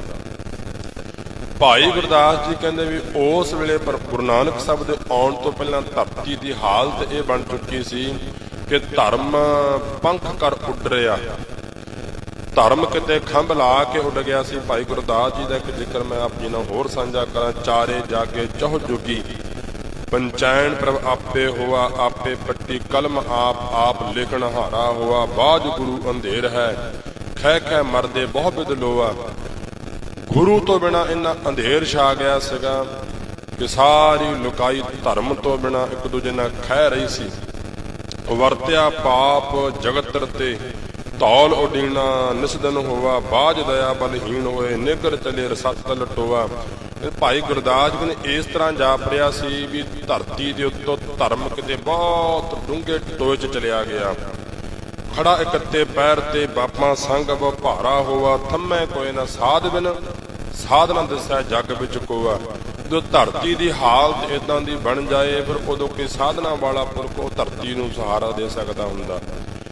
ਜਦੋਂ ਧਰਤੀ ਤੇ ਪਾਪ ਬਹੁਤ ਵੱਧ ਜਾਏ ਨਾ, ਸਾਰੀ ਮਾਨਵਤਾ ਦੇ ਵਿੱਚੋਂ, ਮਨੁੱਖਤਾਈ ਦੇ ਵਿੱਚੋਂ ਇਨਸਾਨੀਅਤ ਨਾਮ ਦੀ ਖਤਮ ਹੋ ਜਾਏ, ਸਾਰੇ ਦੈਵੀ ਗੁਣ ਖਤਮ ਹੋ ਜਾਣ, ਦਇਆ ਧਰਮ ਸਤ ਸੰਤੋਖ ਸਾਰੇ ਗੁਣ ਖਤਮ ਹੋ ਜਾਣ, ਫਿਰ ਉਦੋਂ ਧਰਤੀ ਨੂੰ ਡੋਲਣ ਤੋਂ ਕੋਈ ਬਚਾ ਨਹੀਂ ਸਕਦਾ ਹੁੰਦਾ। ਉਦੋਂ ਕੋਈ ਸਾਧ ਹੋਵੇ ਤੇ ਸਾਧਨਾ ਵਾਲਾ, ਥੰਮੈ ਕੋਏ ਨਾ ਸਾਧ ਬਿਨ। ਭਾਈ ਗੁਰਦਾਸ ਜੀ ਕਹਿੰਦੇ ਜਦੋਂ ਧਰਤੀ ਦੀ ਹਾਲਤ ਇਦਾਂ ਦੀ ਹੋ ਚੁੱਕੀ ਸੀ, ਉਦੋਂ ਧਰਤੀ ਨੂੰ ਕੋਈ ਸਾਧ ਤੋਂ ਬਿਨਾਂ ਕੋਈ ਥੰਮ ਨਹੀਂ ਸੀ ਸਕਦਾ। ਥੰਮੈ ਕੋਏ ਨਾ ਸਾਧ ਬਿਨ, ਸਾਧ ਨਾ ਦਿਸੈ ਜੱਗ ਵਿੱਚ ਕੋਆ। ਤੇ ਸਾਧ ਕੋਈ ਸੰਸਾਰ ਦੇ ਵਿੱਚ, ਵਿਸ਼ਵ ਦੇ ਵਿੱਚ ਕੋਈ ਦਿਸ ਨਹੀਂ ਸੀ ਰਿਹਾ ਜਿਹੜਾ ਧਰਤੀ ਨੂੰ ਸਹਾਰਾ ਦੇ ਸਕੇ। ਫਿਰ ਸਤਿਗੁਰੂ ਕਹਿੰਦੇ ਵੀ ਧਰਤੀ ਕੁਰਲਾਈ, ਧਰਤੀ ਇਸ ਤਰ੍ਹਾਂ ਕੁਰਲਾਈ ਪ੍ਰਮਾਤਮਾ ਦੇ ਅੱਗੇ ਕਿ ਪ੍ਰਮਾਤਮਾ ਨੂੰ ਖੁਦ ਆਪ ਗੁਰੂ ਨਾਨਕ ਸਾਹਿਬ ਦੇ ਰੂਪ ਦੇ ਵਿੱਚ ਆਉਣਾ ਪਿਆ। ਕਿ ਮੈਂ ਬੇਨਤੀ ਆਰੰਭਤਾ 'ਚ ਕੀਤੀ ਸੀ ਨਾ ਵੀ ਪਹਿਲਾਂ ਗੁਰੂ ਨਾਨਕ ਸਾਹਿਬ ਸੱਚੇ ਪਾਤਸ਼ਾਹ ਜੀ ਦੇ ਨਿਰਗੁਣ ਸਰੂਪ ਨੇ, ਅਕਾਲ ਪੁਰਖ ਨੇ ਰਾਖਸ਼ਾਂ ਨੂੰ ਭੇਜਿਆ, ਦੇਵਤਿਆਂ ਨੂੰ ਭੇਜਿਆ।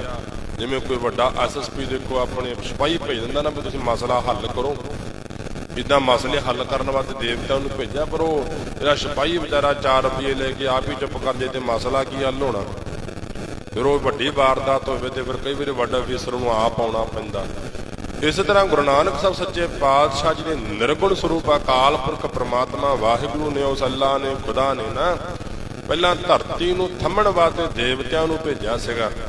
ਤ੍ਰੇਤੇ ਦੁਗਦੇ ਦੀਆਂ ਗੱਲਾਂ, ਇਹ ਦੁਆਪਰ ਦੀਆਂ ਗੱਲਾਂ। ਤੇ ਉਹਨਾਂ ਨੇ ਜਦੋਂ ਪੂਜਾ ਪ੍ਰਤਿਸ਼ਠਾ ਉਹਨਾਂ ਦੀ ਹੋਣੀ ਸ਼ੁਰੂ ਹੋਈ, ਜਿਵੇਂ ਆਪਾਂ ਸਿਪਾਹੀ ਆਵੇ ਤੇ ਚਾਹ ਪਾਣੀ ਬੰਦਾ ਪੁੱਛ ਹੀ ਲੈਂਦਾ, ਇਸ ਤਰ੍ਹਾਂ ਉਹਨਾਂ ਜਦੋਂ ਪੂਜਾ ਪ੍ਰਤਿਸ਼ਠਾ ਹੋਣੀ ਸ਼ੁਰੂ ਹੋਈ ਤੇ ਉਹ ਤਾਂ ਮਸਲੇ ਭੁੱਲ ਗਏ ਵੀ ਕਰਨ ਕੀ ਆਏ ਸੀ। ਵੀ ਆਪਾਂ ਤੇ ਦੁਨੀਆ ਦਾ ਉਧਾਰ ਕਰਨ ਵਾਸਤੇ ਆਏ ਸੀ। ਆਪਾਂ ਨੂੰ ਤੇ ਪ੍ਰਮਾਤਮਾ ਨੇ ਸ਼ਕਤੀਆਂ ਦੇ ਕੇ ਭੇਜਿਆ ਸੀ ਵੀ ਤੁਸੀਂ ਸੱਚ ਦਾ ਆਵਾਜ਼ ਬੁਲੰਦ ਕਰਨੀ ਆ, ਤੁਸੀਂ ਝੂਠ ਦੇ ਪੁਲੰਦੇ ਨੂੰ ਢੇੜਨਾ ਜਾ ਕੇ ਧਰਤੀ ਦੇ ਉੱਤੋਂ। ਉਹ ਤੇ ਆਪ ਹੀ ਵਿਚਾਰੇ ਆਪਣੀ ਪੂਜਾ ਪ੍ਰਤਿਸ਼ਠਾ 'ਚ ਉਲਝ ਗਏ। ਹੁਣ ਸਿਪਾਹੀ ਆਵੇ ਤੇ ਬੰਦਾ ਆਪ ਹੀ ਖਾਣ ਪੀਣ ਤੋਂ ਜੇ ਮਸਲਾ ਉਹਨੇ ਕੀ ਸੁਲਝਾਉਣਾ, ਉਲਝ ਗਿਆ ਨਾ। ਇਦਾਂ ਹੀ ਕਹਿੰਦੇ ਦੇਵੀ ਦੇਵਤੇ ਪਹਿਲਾਂ ਆਏ, ਪ੍ਰਮਾਤਮਾ ਨੇ ਭੇਜੇ, ਪਰ ਉਹਨਾਂ ਨੇ ਆਪਣੀ ਪੂਜਾ ਪ੍ਰਤਿਸ਼ਠਾ ਕਰਨੀ ਸ਼ੁਰੂ ਕਰ ਦਿੱਤੀ ਤੇ ਮਨੁੱਖਾਂ ਨੂੰ ਆਪਣੇ ਮੰਗਲ ਲਾ ਲਿਆ, ਪੂਰੀ ਮਾਨਵਤਾ ਨੂੰ ਆਪਣੇ ਮੰਗਲ ਲਾਉਣਾ ਸ਼ੁਰੂ ਕਰ ਲਿਆ। ਪਰ ਜਦੋਂ ਧਰਤੀ ਤੇ ਪਾਪ ਬਹੁਤ ਵੱਧ ਗਿਆ, ਧਰਤੀ ਫੇਰ ਕੁਰਲਾਈ। ਸੁਣੀ ਪੁਕਾਰ ਦਾਤਾਰ ਪ੍ਰਭ, ਜਦੋਂ ਧਰਤੀ ਕੁਰਲਾਈ ਨਾ, ਪ੍ਰਮਾਤਮਾ ਨੇ ਕੰਨ ਦੇ ਕੇ ਕਹਿੰਦੇ, ਪ੍ਰਮਾਤਮਾ ਨੇ ਧਰਤੀ ਦੀ ਕੰਨ ਲਾ ਕੇ ਗੱਲ ਸੁਣੀ।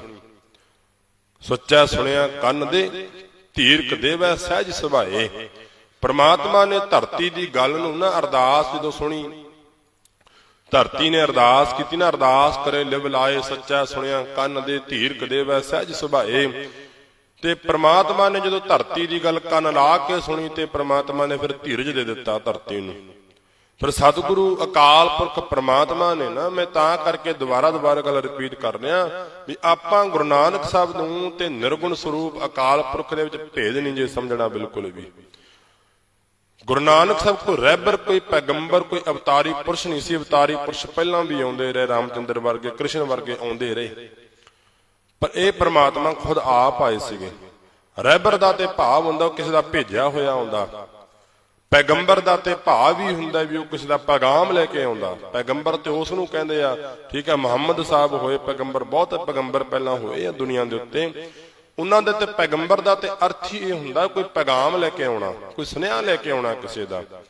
ਪਰ ਗੁਰੂ ਨਾਨਕ ਸਾਹਿਬ ਕਿਸੇ ਦਾ ਸੁਨੇਹਾ ਲੈ ਕੇ ਨਹੀਂ ਸੀ ਆਏ, ਤੇ ਆਪ ਨਾਰਾਇਣ ਕਲਾ ਧਾਰ ਜਗ ਮੈਂ ਪਰਵਰਿਓ। ਗੁਰੂ ਨਾਨਕ ਸਾਹਿਬ ਭੱਟ ਸਾਹਿਬਾਨਾਂ ਨੇ ਗੁਰੂ ਨਾਨਕ ਸਾਹਿਬ ਦੀ ਸਿਫਤ ਕਰਦਿਆਂ ਇਹ ਨਹੀਂ ਕਿਹਾ ਵੀ ਗੁਰੂ ਨਾਨਕ ਸਾਹਿਬ ਕੋਈ ਅਵਤਾਰੀ ਪੁਰਸ਼ ਸਨ, ਗੁਰੂ ਨਾਨਕ ਸਾਹਿਬ ਕੋਈ ਰਹਿਬਰ ਸਨ, ਗੁਰੂ ਨਾਨਕ ਸਾਹਿਬ ਕੋਈ ਮਹਾਂਪੁਰਖ ਸਨ, ਕੋਈ ਬ੍ਰਹਮ ਗਿਆਨੀ ਸਨ, ਕੋਈ ਉਹ ਪੈਗੰਬਰ ਸਨ। ਨਹੀਂ, ਭੱਟ ਸਾਹਿਬਾਨ ਕਹਿੰਦੇ ਆਪ ਨਾਰਾਇਣ, ਉਹ ਪ੍ਰਮਾਤਮਾ ਅਕਾਲ ਪੁਰਖ ਆਪ ਹੀ ਕਹਿੰਦੇ ਉਹਨੂੰ ਧਰਤੀ ਨੂੰ ਜਦੋਂ ਕੁਰਲਾਈ ਨਾ, ਪਾਪ ਬਹੁਤ ਵੱਧ ਗਿਆ, ਫਿਰ ਆਪ ਨਾਰਾਇਣ ਕਲਾ ਧਾਰ ਜਗ ਮੈਂ ਪਰਵਰਿਓ। ਉਹ ਪ੍ਰਮਾਤਮਾ ਨੇ ਆਪਣੀ ਕਲਾ ਧਾਰ ਲਈ ਸ਼ਕਤੀ ਦੇ ਨਾਲ ਨਾ ਕਹਿੰਦੇ ਆਪ ਹੀ ਫਿਰ ਧਰਤੀ ਦੇ ਉੱਤੇ ਆਉਣਾ ਕੀਤਾ ਗੁਰੂ ਨਾਨਕ ਸਾਹਿਬ ਦੇ ਰੂਪ ਦੇ ਵਿੱਚ। ਆਪ ਨਾਰਾਇਣ ਕਲਾ ਧਾਰ ਜਗ ਮੈਂ ਪਰਵਰਿਓ, ਨਿਰੰਕਾਰ ਆਕਾਰ ਜੋਤ ਜਗ ਮੰਡਲ ਕਰਿਓ। ਜਿਹੜੇ ਪ੍ਰਮਾਤਮਾ ਦੇ ਆਪਾਂ ਰੋਜ਼ ਗੁਣ ਗਾਉਂਦੇ ਆ, ਇਹਨੂੰ ਕਹਿੰਦੇ ਆ ਨਿਰੰਕਾਰ ਹੈ, ਉਹਦਾ ਆਕਾਰ ਕੋਈ ਨਹੀਂ। ਉਹ ਪ੍ਰਮਾਤਮਾ ਨੇ ਆਪਣਾ ਆਕਾਰ ਬਣਾ ਲਿਆ ਗੁਰੂ ਨਾਨਕ ਸਾਹਿਬ ਦੇ ਰੂਪ ਦੇ ਵਿੱਚ। ਨਿਰੰਕਾਰ ਆਕਾਰ ਜੋਤ ਜਗ ਮੰਡਲ ਕਰਿਓ, ਜਹ ਕਹਿ ਤਹ ਭਰਪੂਰ ਸ਼ਬਦ ਦੀਪਕ ਦੀ ਪਾਇਓ। ਜਦੋਂ ਗੁਰੂ ਨਾਨਕ ਸਾਹਿਬ ਸੱਚੇ ਪਾਤਸ਼ਾਹ ਜੀ ਇਸ ਧਰਤੀ ਦੇ ਉੱਤੇ ਇਹਨਾਂ ਨੇ ਆਗਮਨ ਆਪਣਾ ਕੀਤਾ ਨਾ, ਆਪਣੀ ਮਰਜ਼ੀ, ਕਿਉਂਕਿ ਉਹ ਥੋੜਾ ਜਿਹਾ ਇਸ ਗੱਲ ਦੇ ਉੱਤੇ ਡਿਫਰੈਂਸ ਹੈ। ਜਦੋਂ ਆਪਾਂ ਕਈ ਵਾਰੀ ਛੋਟੀ ਮੱਤ ਦੇ ਇਹਨਾਂ ਗੱਲਾਂ ਨੂੰ ਸਮਝਣੇ ਆ ਨਾ, ਜਿਵੇਂ ਭਾਈ ਕਵੀ ਸੰਤੋਖ ਸਿੰਘ ਜੀ ਚੂੜਾਮਣੀ, ਉਹਨਾਂ ਨੇ ਜ਼ਿਕਰ ਕੀਤਾ ਸ੍ਰੀ ਗੁਰਪ੍ਰਤਾਪ ਸੂਰਜ ਗ੍ਰੰਥ ਦੇ ਵਿੱਚ, ਘਟਨਾ ਜ਼ਿਕਰ ਕੀਤੀ ਵੀ ਗੁਰੂ ਨਾਨਕ ਸਾਹਿਬ ਦਾ ਜਦੋਂ ਆਗਾਜ਼ ਹੋਇਆ ਨਾ, ਆਗਮਨ ਹੋਇਆ, ਤੇ ਦੁਨੀਆ ਦੇ ਆਮ ਬੱਚੇ ਆਪਾਂ ਨੂੰ ਪਤਾ ਰੋਂਦੇ ਆ, ਤੇ ਜੇ ਨਾ ਰੋਣ ਤੇ ਪਰਿਵਾਰ ਨੂੰ ਹੱਥਾਂ ਪੈਰਾਂ ਦੀ ਪੈ ਜਾਂਦੀ। ਗੁਰੂ ਨਾਨਕ ਸਾਹਿਬ ਹੱਸੇ, ਖਿੜਖੜਾ ਕੇ ਹੱਸੇ। ਹੁਣ ਦਾਈ ਦੌਲਤ ਦਾਈ ਸੀਗੀ ਜਿਹੜੀ, ਤੈਨੂੰ ਹੱਥਾਂ ਪੈਰਾਂ ਦੀ ਪੈਣੀ ਸੀ, ਕਿਉਂਕਿ ਦੁਨਿਆਵੀ ਰੂਪ ਦੇ ਵਿੱਚੋਂ ਵੇਖ ਰਹੀ ਸੀ ਵੀ ਬੱਚਾ ਰੋਇਆ ਕੋਈ ਨਹੀਂ। ਹੁਣ ਗੁਰੂ ਨਾਨਕ ਸਾਹਿਬ ਦੇ ਹੱਸਣ ਦੇ ਕਾਰਨ ਵਿਦਵਾਨਾਂ ਨੇ ਫਿਰ ਬਹੁਤ ਗਹਿਰੇ ਅਰਥ ਕੀਤੇ ਇਹਦੇ। ਕਹਿੰਦੇ ਰੋਂਦਾ ਤੇ ਮਨੁੱਖ ਉਦੋਂ ਹੁੰਦਾ ਗਰਭ ਛੋੜ ਮ੍ਰਿਤ ਮੰਡਲ ਆਇਆ, ਤਾਂ ਨਰ ਹਰ ਮਨੋਂ ਵਸਾਰਿਆ। ਵੀ ਇੱਕ ਤੇ ਮਨੁੱਖ ਦੇਖੋ ਗਰਭ ਦੀ ਅੱਗ ਦੇ ਵਿੱਚੋਂ ਬਾਹਰ ਆਇਆ, ਉੱਥੇ ਤੇ 9-10 ਮਹੀਨੇ ਪੁੱਠਾ ਲਟਕਿਆ, ਉਹਨੂੰ ਲੱਗਦਾ ਸੀ ਕਿ ਪ੍ਰਮਾਤਮਾ ਕਿਤੇ ਇੱਥੋਂ ਬਾਹਰ ਮੈਨੂੰ ਕੱਢੇ। ਗਰਭ ਛੋੜ ਮ੍ਰਿਤ ਮੰਡਲ ਆਇਆ, ਜਦੋਂ ਬਾਹਰ ਆਇਆ ਤੇ ਫਿਰ ਮ੍ਰਿਤ ਮੰਡਲ ਵਿੱਚ ਆ ਗਿਆ, ਫਿਰ ਮੌਤ ਦਾ ਡਰ ਪੈ ਗਿਆ। ਡਰ ਹੀ ਹੈ ਨਾ, ਅੰਦਰ ਵੀ ਡਰ ਸੀਗਾ ਤੇ ਬਾਹਰ ਵੀ ਡਰ ਪੈਦਾ ਹੋ ਗਿਆ। ਤੇ ਨਰ ਹਰ ਮਨੋਂ ਵਸਾਰਿਆ। ਕਹਿੰਦੇ ਮਨੁੱਖ ਤੇ ਰੋਂਦਾ ਹੀ ਇਸ ਕਰਕੇ ਹੈ ਕਿ ਉਹਨੂੰ ਜੰਮਣ ਤੇ ਮਰਨ ਦਾ ਡਰ ਹੈ। ਮਨੁੱਖ ਦਾ ਤੇ ਰੋਣਾ ਸੁਭਾਵਿਕ ਹੈ, ਆਮ ਬੰਦੇ ਦਾ ਰੋਣਾ ਤੇ ਸੁਭਾਵਿਕ ਹੈ, ਕਿਉਂਕਿ ਜੰਮਣ ਤੇ ਮਰਨ ਦਾ ਡਰ ਮਨੁੱਖ ਨੂੰ ਪਵੇਗਾ ਹੀ ਪਵੇਗਾ। ਇਹਨੂੰ ਪਹਿਲਾਂ ਜੰਮਣ ਦਾ ਡਰ ਰਹਿੰਦਾ, ਜਦੋਂ ਜੰਮ ਪੈਂਦਾ ਤੇ ਮਰਨ ਦਾ ਡਰ। ਗੁਰੂ ਨਾਨਕ ਸਾਹਿਬ ਦੀ ਬਾਣੀ, ਧੰਨ ਗੁਰੂ ਗ੍ਰੰਥ ਸਾਹਿਬ ਦੀ ਬਾਣੀ ਗੱਲ ਕਹਿੰਦੀ, ਗਰਭ ਛੋੜ ਮ੍ਰਿਤ ਮੰਡਲ ਆਇਆ, ਤਾਂ ਨਰ ਹਰ ਮਨੋਂ ਵਸਾਰਿਆ। ਵੀ ਜਦੋਂ ਗਰਭ ਨੂੰ ਛੱਡ ਕੇ ਮ੍ਰਿਤ ਮੰਡਲ ਦੇ ਵਿੱਚ ਮਨੁੱਖ ਆਇਆ, ਤੇ ਇਹਨੇ ਪ੍ਰਮਾਤਮਾ ਨੂੰ ਵਸਾ ਦਿੱਤਾ। ਭਾਵ ਅੰਦਰ ਤੇ ਉਹਨੂੰ ਜੰਮਣ ਦਾ ਡਰ, ਬਾਹਰ ਆ ਕੇ ਮੌਤ ਦਾ ਡਰ। ਬੰਦਾ ਜੰਮਿਆ ਨਹੀਂ ਤੇ ਨਾਲ ਦੀ ਨਾਲ ਮੌਤ ਵਿਆਪ ਜਾਂਦੀ, ਵੀ ਹੁਣ ਪਤਾ ਨਹੀਂ ਕਿੱਦੇ ਦੀ ਮੌਤ ਆ ਜਾਣੀ, ਇਹ ਨਿਸ਼ਚਿਤ ਹੀ ਹੈ ਨਾ। ਚੂੜਾਮਣੀ ਭਾਈ ਕਵੀ ਸੰਤੋਖ ਸਿੰਘ ਜੀ ਕਹਿੰਦੇ ਵੀ ਪ੍ਰਮਾਤਮਾ ਨੇ, ਗੁਰੂ ਨਾਨਕ ਸਾਹਿਬ ਨੇ ਇਸ ਕਰਕੇ ਖੜਖੜਾ ਕੇ ਹੱਸੇ, ਕੋਈ ਜੰਮਣ ਮਰਨ ਤੋਂ ਰਹਿਤ ਸੀਗੇ। ਉਹ ਆਮ ਮਨੁੱਖਾਂ ਵਾਂਗੂ ਨਹੀਂ ਸੀ ਨਾ ਆਏ ਧਰਤੀ ਦੇ ਉੱਤੇ। ਗੁਰੂ ਨਾਨਕ ਸਾਹਿਬ ਦੇ ਆਉਣ ਨੂੰ ਜਦੋਂ ਭਾਈ ਗੁਰਦਾਸ ਜੀ ਨੇ ਥੋੜਾ ਜ਼ਿਕਰ ਕੀਤਾ ਕਿ ਸਤਿਗੁਰ ਨਾਨਕ ਪ੍ਰਗਟਿਆ, ਮਿੱਟੀ ਧੁੰਦ ਜਗ ਚਾਨਣ ਹੋਆ। ਗੁਰੂ ਨਾਨਕ ਸਾਹਿਬ ਦੇ ਆਗਾਜ਼ ਹੋਣ ਦੀ ਉਹ ਦੇਰ ਸੀਗੀ ਕਿ ਸਾਰੀ ਜਿਹੜੀ ਇੱਥੇ ਅਗਿਆਨਤਾ ਦੀ ਧੁੰਦ ਛਾਈ ਹੋਈ ਸੀ। ਇਹ ਚਲੋ ਜ਼ਿਕਰ ਆਪਾਂ ਬਹੁਤ ਵਾਰੀ ਪਹਿਲਾਂ ਵੀ ਕੀਤਾ ਵੀ ਸਤਿਗੁਰੂ ਭਾਈ ਗੁਰਦਾਸ ਜੀ ਨੇ ਧੁੰਦ ਦਾ ਜ਼ਿਕਰ ਕਿਉਂ ਕੀਤਾ। ਹਨੇਰਾ ਤੇ ਦੇਖੋ ਮੱਸਿਆ ਦਾ ਵੀ ਹੁੰਦਾ, ਪਰ ਮੱਸਿਆ ਦੇ ਹਨੇਰੇ ਨੂੰ ਤੇ ਦੀਵੇ ਲਾ ਕੇ ਭਜਾਇਆ ਜਾ ਸਕਦਾ, ਪਰ ਧੁੰਦ ਦੇ ਹਨੇਰੇ ਨੂੰ ਦੀਵੇ ਲਾ ਕੇ ਨਹੀਂ ਭਜਾਇਆ ਜਾ ਸਕਦਾ ਹੁੰਦਾ। ਧੁੰਦ ਦਾ ਜਿਹੜਾ ਹਨੇਰਾ ਹੁੰਦਾ ਬਹੁਤ ਗੂੜ ਤੇ ਅਗਿਆਨਤਾ ਵਾਲਾ ਹੁੰਦਾ। ਸਤਿਗੁਰੂ ਧੰਨ ਗੁਰੂ ਗ੍ਰੰਥ ਸਾਹਿਬ ਦੇ ਵਿੱਚ ਵੀ ਗੁਰੂ ਸਾਹਿਬਾਨਾਂ ਨੇ, ਭੱਟ ਸਾਹਿਬਾਨਾਂ ਨੇ, ਭਗਤ ਸਾਹਿਬਾਨਾਂ ਨੇ ਇਸ ਗੱਲ ਦਾ ਜ਼ਿਕਰ ਕੀਤਾ ਕਿ ਜਿਹੜਾ ਧੁੰਦ ਦਾ ਹਨੇਰਾ ਹੁੰਦਾ, ਇਹਨੂੰ ਦੀਵੇ ਮੋਮਬੱਤੀਆਂ ਲਾ ਕੇ ਜਾਂ ਆਪਣੀ ਜੱਦੋਜਹਿਦ ਨਾਲ ਨਹੀਂ ਬੰਦਾ ਇਹਨੂੰ ਸਮੇਟ ਸਕਦਾ ਹੁੰਦਾ। ਹਾਂ, ਬਾਕੀ ਜਿਹੜਾ ਹਨੇਰਾ ਹੁੰਦਾ, ਅਮਾਵਸ ਦਾ ਹਨੇਰਾ, ਰਾਤ ਦਾ ਹਨੇਰਾ, ਇਹਨੂੰ ਤੇ ਆਪਾਂ ਆਪਣੀ ਜੱਦੋਜਹਿਦ ਨਾਲ ਵੀ ਖਤਮ ਕਰ ਸਕਣੇ ਹੁੰਦੇ, ਪਰ ਧੁੰਦ ਦੇ ਹਨੇਰੇ ਨੂੰ ਨਹੀਂ। ਸਤਿਗੁਰੂ ਕਹਿਣ ਲੱਗੇ ਵੀ ਉਦੋਂ ਇੰਨਾ ਧੁੰਦ ਦਾ ਹਨੇਰਾ ਗੁਬਾਰ ਛਾਇਆ ਹੋਇਆ ਸੀਗਾ ਅਗਿਆਨਤਾ ਦਾ, ਮਾਨਵਤਾ ਦੇ ਵਿੱਚ, ਕਿ ਗੁਰੂ ਨਾਨਕ ਸਾਹਿਬ ਦਾ ਆਗਾਜ਼ ਹੋਣ ਦੀ ਉਹ ਦੇਰ ਸੀ ਕਿ ਸਤਿਗੁਰ ਨਾਨਕ ਪ੍ਰਗਟਿਆ, ਮਿੱਟੀ ਧੁੰਦ ਜਗ ਚਾਨਣ ਹੋਵਾ, ਜਿਉਂ ਕਰ ਸੂਰਜ ਨਿਕਲਿਆ, ਤਾਰੇ ਛੱਪੇ ਅੰਧੇਰ ਪਲੋਆ। ਉਹ ਗੱਲ ਠੀਕ ਹੈ ਕਿ ਅੱਜ ਵੀ ਆਪਣੀ ਕੌਮ ਜਾਂ ਸਿੱਖ ਧਰਮ ਇਹ ਸੂਰਜ ਨੂੰ ਛੱਡ ਕੇ ਨਾ, ਗੁਰੂ ਨਾਨਕ ਸਾਹਿਬ ਨੂੰ ਛੱਡ ਕੇ ਤੇ ਤਾਰਿਆਂ ਮੰਗਰ ਲੱਗਿਆ ਫਿਰਦਾ। ਉਹ ਅੱਜ ਵੀ ਦੇਵੀ ਦੇਵਤਿਆਂ ਨੂੰ ਪੂਜੀ ਜਾਂਦਾ। ਹੁਣ ਇਹ ਤੇ ਬਹੁਤ ਅਗਿਆਨਤਾ ਵਾਲੀ ਗੱਲ ਆ ਨਾ। ਮਨੁੱਖ ਨੂੰ ਦੇਖੋ ਸਾਹਮਣੇ ਚੰਦਰਮਾ ਚੜਿਆ ਹੋਵੇ ਤੇ ਰੁਸ਼ਨਾ ਰਿਹਾ ਹੋਵੇ ਤੇ ਬੰਦਾ ਤਾਰਿਆਂ ਵੱਲ ਤੱਕੀ ਜਾਏ, ਤਾਰਿਆਂ ਤੋਂ ਆਸ ਰੱਖੀ ਜਾਏ ਚਾਨਣ ਦੀ, ਤੇ ਬਹੁਤ ਛੋਟੀ ਗੱਲ ਆ ਨਾ, ਮੂਰਖਤਾਈ ਵਾਲੀ ਗੱਲ ਹੈ। ਭਾਈ ਗੁਰਦਾਸ ਜੀ ਕਹਿਣ ਲੱਗੇ ਵੀ ਜਦੋਂ ਹੀ ਪ੍ਰਮਾਤਮਾ ਦਾ ਗੁਰੂ ਨਾਨਕ ਸਾਹਿਬ ਦੇ ਰੂਪ ਦੇ ਵਿੱਚ ਸੂਰਜ ਚੜਿਆ ਨਾ, ਤੇ ਨਾਲ ਦੀ ਨਾਲ ਜਿਹੜੇ ਤਾਰੇ ਛੱਪੇ, ਤਾਰੇ ਸਮੇਟੇ ਗਏ, ਨਾਲ ਦੀ ਨਾਲ ਅੰਧੇਰ ਪਲੋਆ। ਤੇ ਜਿੰਨਾ ਅਗਿਆਨਤਾ ਦਾ ਅੰਧੇਰ ਸੀਗਾ, ਝੂਠ ਦਾ ਗੁਬਾਰ ਸੀਗਾ ਜਿੰਨਾ ਚੜਿਆ ਹੋਇਆ, ਧੁੰਦ ਦਾ ਹਨੇਰ, ਅਗਿਆਨਤਾ ਦਾ ਹਨੇਰ, ਇਹ ਮਨ ਮਤ ਦਾ ਜਿੰਨਾ ਅੰਧੇਰ ਸੀਗਾ ਨਾ, ਸਾਰਾ ਨਾਲ ਦੀ ਨਾਲ ਸਮਿਟ ਗਿਆ। ਮਨ ਨੂੰ ਇਸ ਤਰ੍ਹਾਂ ਸੂਰਜ ਚੜਿਆ ਗੁਰੂ ਨਾਨਕ ਸਾਹਿਬ ਸੱਚੇ ਪਾਤਸ਼ਾਹ ਦਾ, ਜਿਵੇਂ ਬਹੁਤ ਵੱਡਾ ਸੂਰਜ ਕੋਈ ਚੜ ਗਿਆ ਤੇ ਪੂਰੀ ਦੁਨੀਆ ਨੂੰ ਰੁਸ਼ਨਾ ਗਿਆ। ਇੱਕੋ ਯਕਦਮ ਨੇ ਇੰਨੀ ਰੋਸ਼ਨੀ ਕੀਤੀ ਗੁਰੂ ਨਾਨਕ ਸਾਹਿਬ ਦੇ ਆਉਣ ਕਰਕੇ। ਉਹ ਗਿਆਨ ਦਾ ਜਦੋਂ ਸੂਰਜ ਚੜਿਆ, ਧੰਨ ਗੁਰੂ ਗੋਬਿੰਦ ਸਿੰਘ ਮਹਾਰਾਜ ਜੀ ਦੇ ਹਜ਼ੂਰੀ ਕਵੀ ਭਾਈ ਨੰਦ ਲਾਲ ਜੀ ਨੇ ਨਾ ਗੁਰੂ ਨਾਨਕ ਸਾਹਿਬ ਨੂੰ, ਇਸ ਕਰਕੇ ਮੈਂ ਪਹਿਲਾਂ ਵੀ ਜ਼ਿਕਰ ਕੀਤਾ ਸੀਗਾ ਆਰੰਭਤਾ ਵਿੱਚ, ਉਹਨਾਂ ਨੇ ਗੁਰੂ ਨਾਨਕ ਸਾਹਿਬ ਨੂੰ ਅਕਾਲੀ ਸਲਤਨਤ ਦੇ ਰਹਿਬਰ ਕਿਹਾ, ਵੀ ਮੋਢੋ ਸੀਗੇ ਅਕਾਲੀ ਸਲਤਨਤ। ਕਿਉਂਕਿ ਅਕਾਲੀ ਦਾ ਭਾਵ ਹੁੰਦਾ ਅਕਾਲ ਪੁਰਖ ਦੇ ਪੁਜਾਰੀ। ਇਹ ਚਲੋ ਸਮਾਂ ਪਾ ਕੇ ਆਪਾਂ ਅਕਾਲੀ ਸ਼ਬਦ ਨੂੰ ਬਹੁਤ ਛੋਟਾ ਹੀਣਾ ਕਰ ਦਿੱਤਾ ਹੈ, ਪਰ ਅਕਾਲੀ ਤੇ ਗੁਰੂ ਨਾਨਕ ਸਾਹਿਬ ਕਹਿੰਦੇ ਅਕਾਲੀ ਸਲਤਨਤ ਦੇ ਰਹਿਬਰ ਭਾਈ ਨੰਦ ਲਾਲ ਜੀ ਨੇ ਕਿਹਾ, ਸਲਤਨਤ ਤੇ ਰਹਿਬਰ ਗੁਰੂ ਨਾਨਕ ਸਾਹਿਬ। ਧੰਨ ਗੁਰੂ ਨਾਨਕ ਸਾਹਿਬ ਸੱਚੇ ਪਾਤਸ਼ਾਹ ਅਕਾਲੀ ਸਲਤਨਤ ਦੇ ਰਹਿਬਰ ਸਨ। ਭਾਵ ਉਹ ਸੂਰਜ ਚੜਿਆ, ਸਤਿਗੁਰੂ ਭਾਈ ਗੁਰਦਾਸ ਜੀ ਕਹਿੰਦੇ ਵੀ ਚੜਿਆ ਬੁਕਿਆ ਸਿੰਘ ਉਜਾੜ ਵਿੱਚ। ਗੁਰੂ ਨਾਨਕ ਸਾਹਿਬ ਜਦੋਂ ਇਸ ਉਜਾੜ ਦਾ ਭਾਵ ਹੁੰਦਾ, ਜਦੋਂ ਬੀਆਬਾਨ ਹੋ ਜੇ, ਧਰਮ ਨਾਮ ਦੀ ਕੋਈ ਦੈਵੀ ਗੁਣ ਨਾ ਰਹਿਣ ਨਾ ਮਨੁੱਖਤਾਈ ਦੇ ਵਿੱਚ। ਦੇਖੋ ਉਜਾੜ ਦੇ ਇੱਕ ਤੇ ਅਰਥ ਇਹ ਹੁੰਦੇ ਜਦੋਂ ਆਪਾਂ ਦੁਨਿਆਵੀ ਰੂਪ ਦੇ ਵਿੱਚੋਂ ਕਰਦੇ ਵੀ ਭਾਈ ਜਿੱਥੇ ਕੋਈ ਰਹਿੰਦਾ ਨਾ ਹੋਵੇ, ਜੰਗਲ ਬੀਆਬਾਨ ਹੋਵੇ, ਉਹਨੂੰ ਉਜਾੜ ਕਹਿ ਦਿੰਦੇ ਆ। ਪਰ ਦੁਨੀਆ ਤੇ ਇੱਥੇ ਰਹਿ ਰਹੀ ਸੀ ਨਾ, ਜਦੋਂ ਗੁਰੂ ਨਾਨਕ ਸਾਹਿਬ ਦਾ ਆਗਮਨ ਹੁੰਦਾ, ਧਰਤੀ ਤੇ ਦੁਨੀਆ ਦੀ ਤੇ ਪੈਦਾਇਸ਼ ਹੈਗੀ ਸੀਗੀ, ਉਜਾੜ ਤੇ ਨਹੀਂ ਸੀਗਾ। ਪਰ ਉਜਾੜ ਕਿਹੜਾ ਸੀਗਾ? ਲੋਕਾਂ ਦੇ ਮਨਾਂ ਵਿੱਚ ਉਜਾੜ ਬੜਿਆ ਪਿਆ ਸੀਗਾ। ਧਰਮ ਕਿਸੇ ਅੰਦਰ ਹੈ ਨਹੀਂ ਸੀਗਾ, ਦਇਆ ਕਿਸੇ ਅੰਦਰ ਹੈ ਨਹੀਂ ਸੀ, ਸਤ ਸੰਤੋਖ ਸ਼ੁਭ ਗੁਣ ਕਿਸੇ ਅੰਦਰ ਹੈ ਨਹੀਂ ਸੀਗੇ। ਭਾਈ ਗੁਰਦਾਸ ਜੀ ਕਹਿਣ ਲੱਗੇ ਵੀ ਜਿਉਂ ਕਰ ਸੂਰਜ ਨਿਕਲਿਆ, ਤਾਰੇ ਛੱਪੇ ਅੰਧੇਰ ਪਲੋਆ, ਸਿੰਘ ਮੁੱਕੇ ਬਿਰਗਾਵਲੀ ਭੰਨੀ ਜਾਏ। ਜਦੋਂ ਸਿੰਘ ਸ਼ੇਰ ਬੁਕਦਾ ਨਾ, ਜਦੋਂ ਗਰਜਦਾ ਸ਼ੇਰ ਤੇ ਹਿਰਨਾਂ ਦੀਆਂ ਡਾਰਾਂ ਭੱਜ ਜਾਂਦੀਆਂ, ਨੱਸ ਜਾਂਦੀਆਂ ਸਾਰੀਆਂ। ਇਸ ਤਰ੍ਹਾਂ ਕਹਿੰਦੇ ਜਦੋਂ ਗੁਰੂ ਨਾਨਕ ਸਾਹਿਬ ਸੱਚੇ ਪਾਤਸ਼ਾਹ ਜੀ ਨੇ ਇੱਥੇ ਆਗਮਨ ਆਪਣਾ ਕੀਤਾ ਨਾ, ਸਿੰਘ ਬੁੱਕੇ ਮਿਰਗਾਵਲੀ ਭੰਨੀ ਜਾਏ ਨਾ ਧੀਰ ਧਰੋਆ। ਗੁਰੂ ਨਾਨਕ ਸਾਹਿਬ ਸੱਚੇ ਪਾਤਸ਼ਾਹ ਜੀ ਦੋ ਇਸ ਉਜਾੜ ਦੇ ਵਿੱਚ ਬੀਆਬਾਨ ਦੇ ਵਿੱਚ ਆ ਕੇ ਸ਼ੇਰ ਵਾਂਗੂ ਗਰਜੇ ਨਾ, ਭਾਵ ਆਗਮਨ ਉਹਨਾਂ ਦਾ ਹੋਇਆ। ਤੇ ਜਿੰਨੀ ਮਿਰਗਾਵਲੀ ਸੀਗੀ ਨਾ, ਹਿਰਨਾਂ ਦੀਆਂ ਡਾਰਾਂ ਸਨ, ਝੂਠ ਦੇ ਪਲੰਦੇ ਸਨ, ਸਾਰਿਆਂ ਨੂੰ ਹੱਥਾਂ ਪੈਰਾਂ ਦੀ ਪੈ ਗਈ ਸੀਗੀ।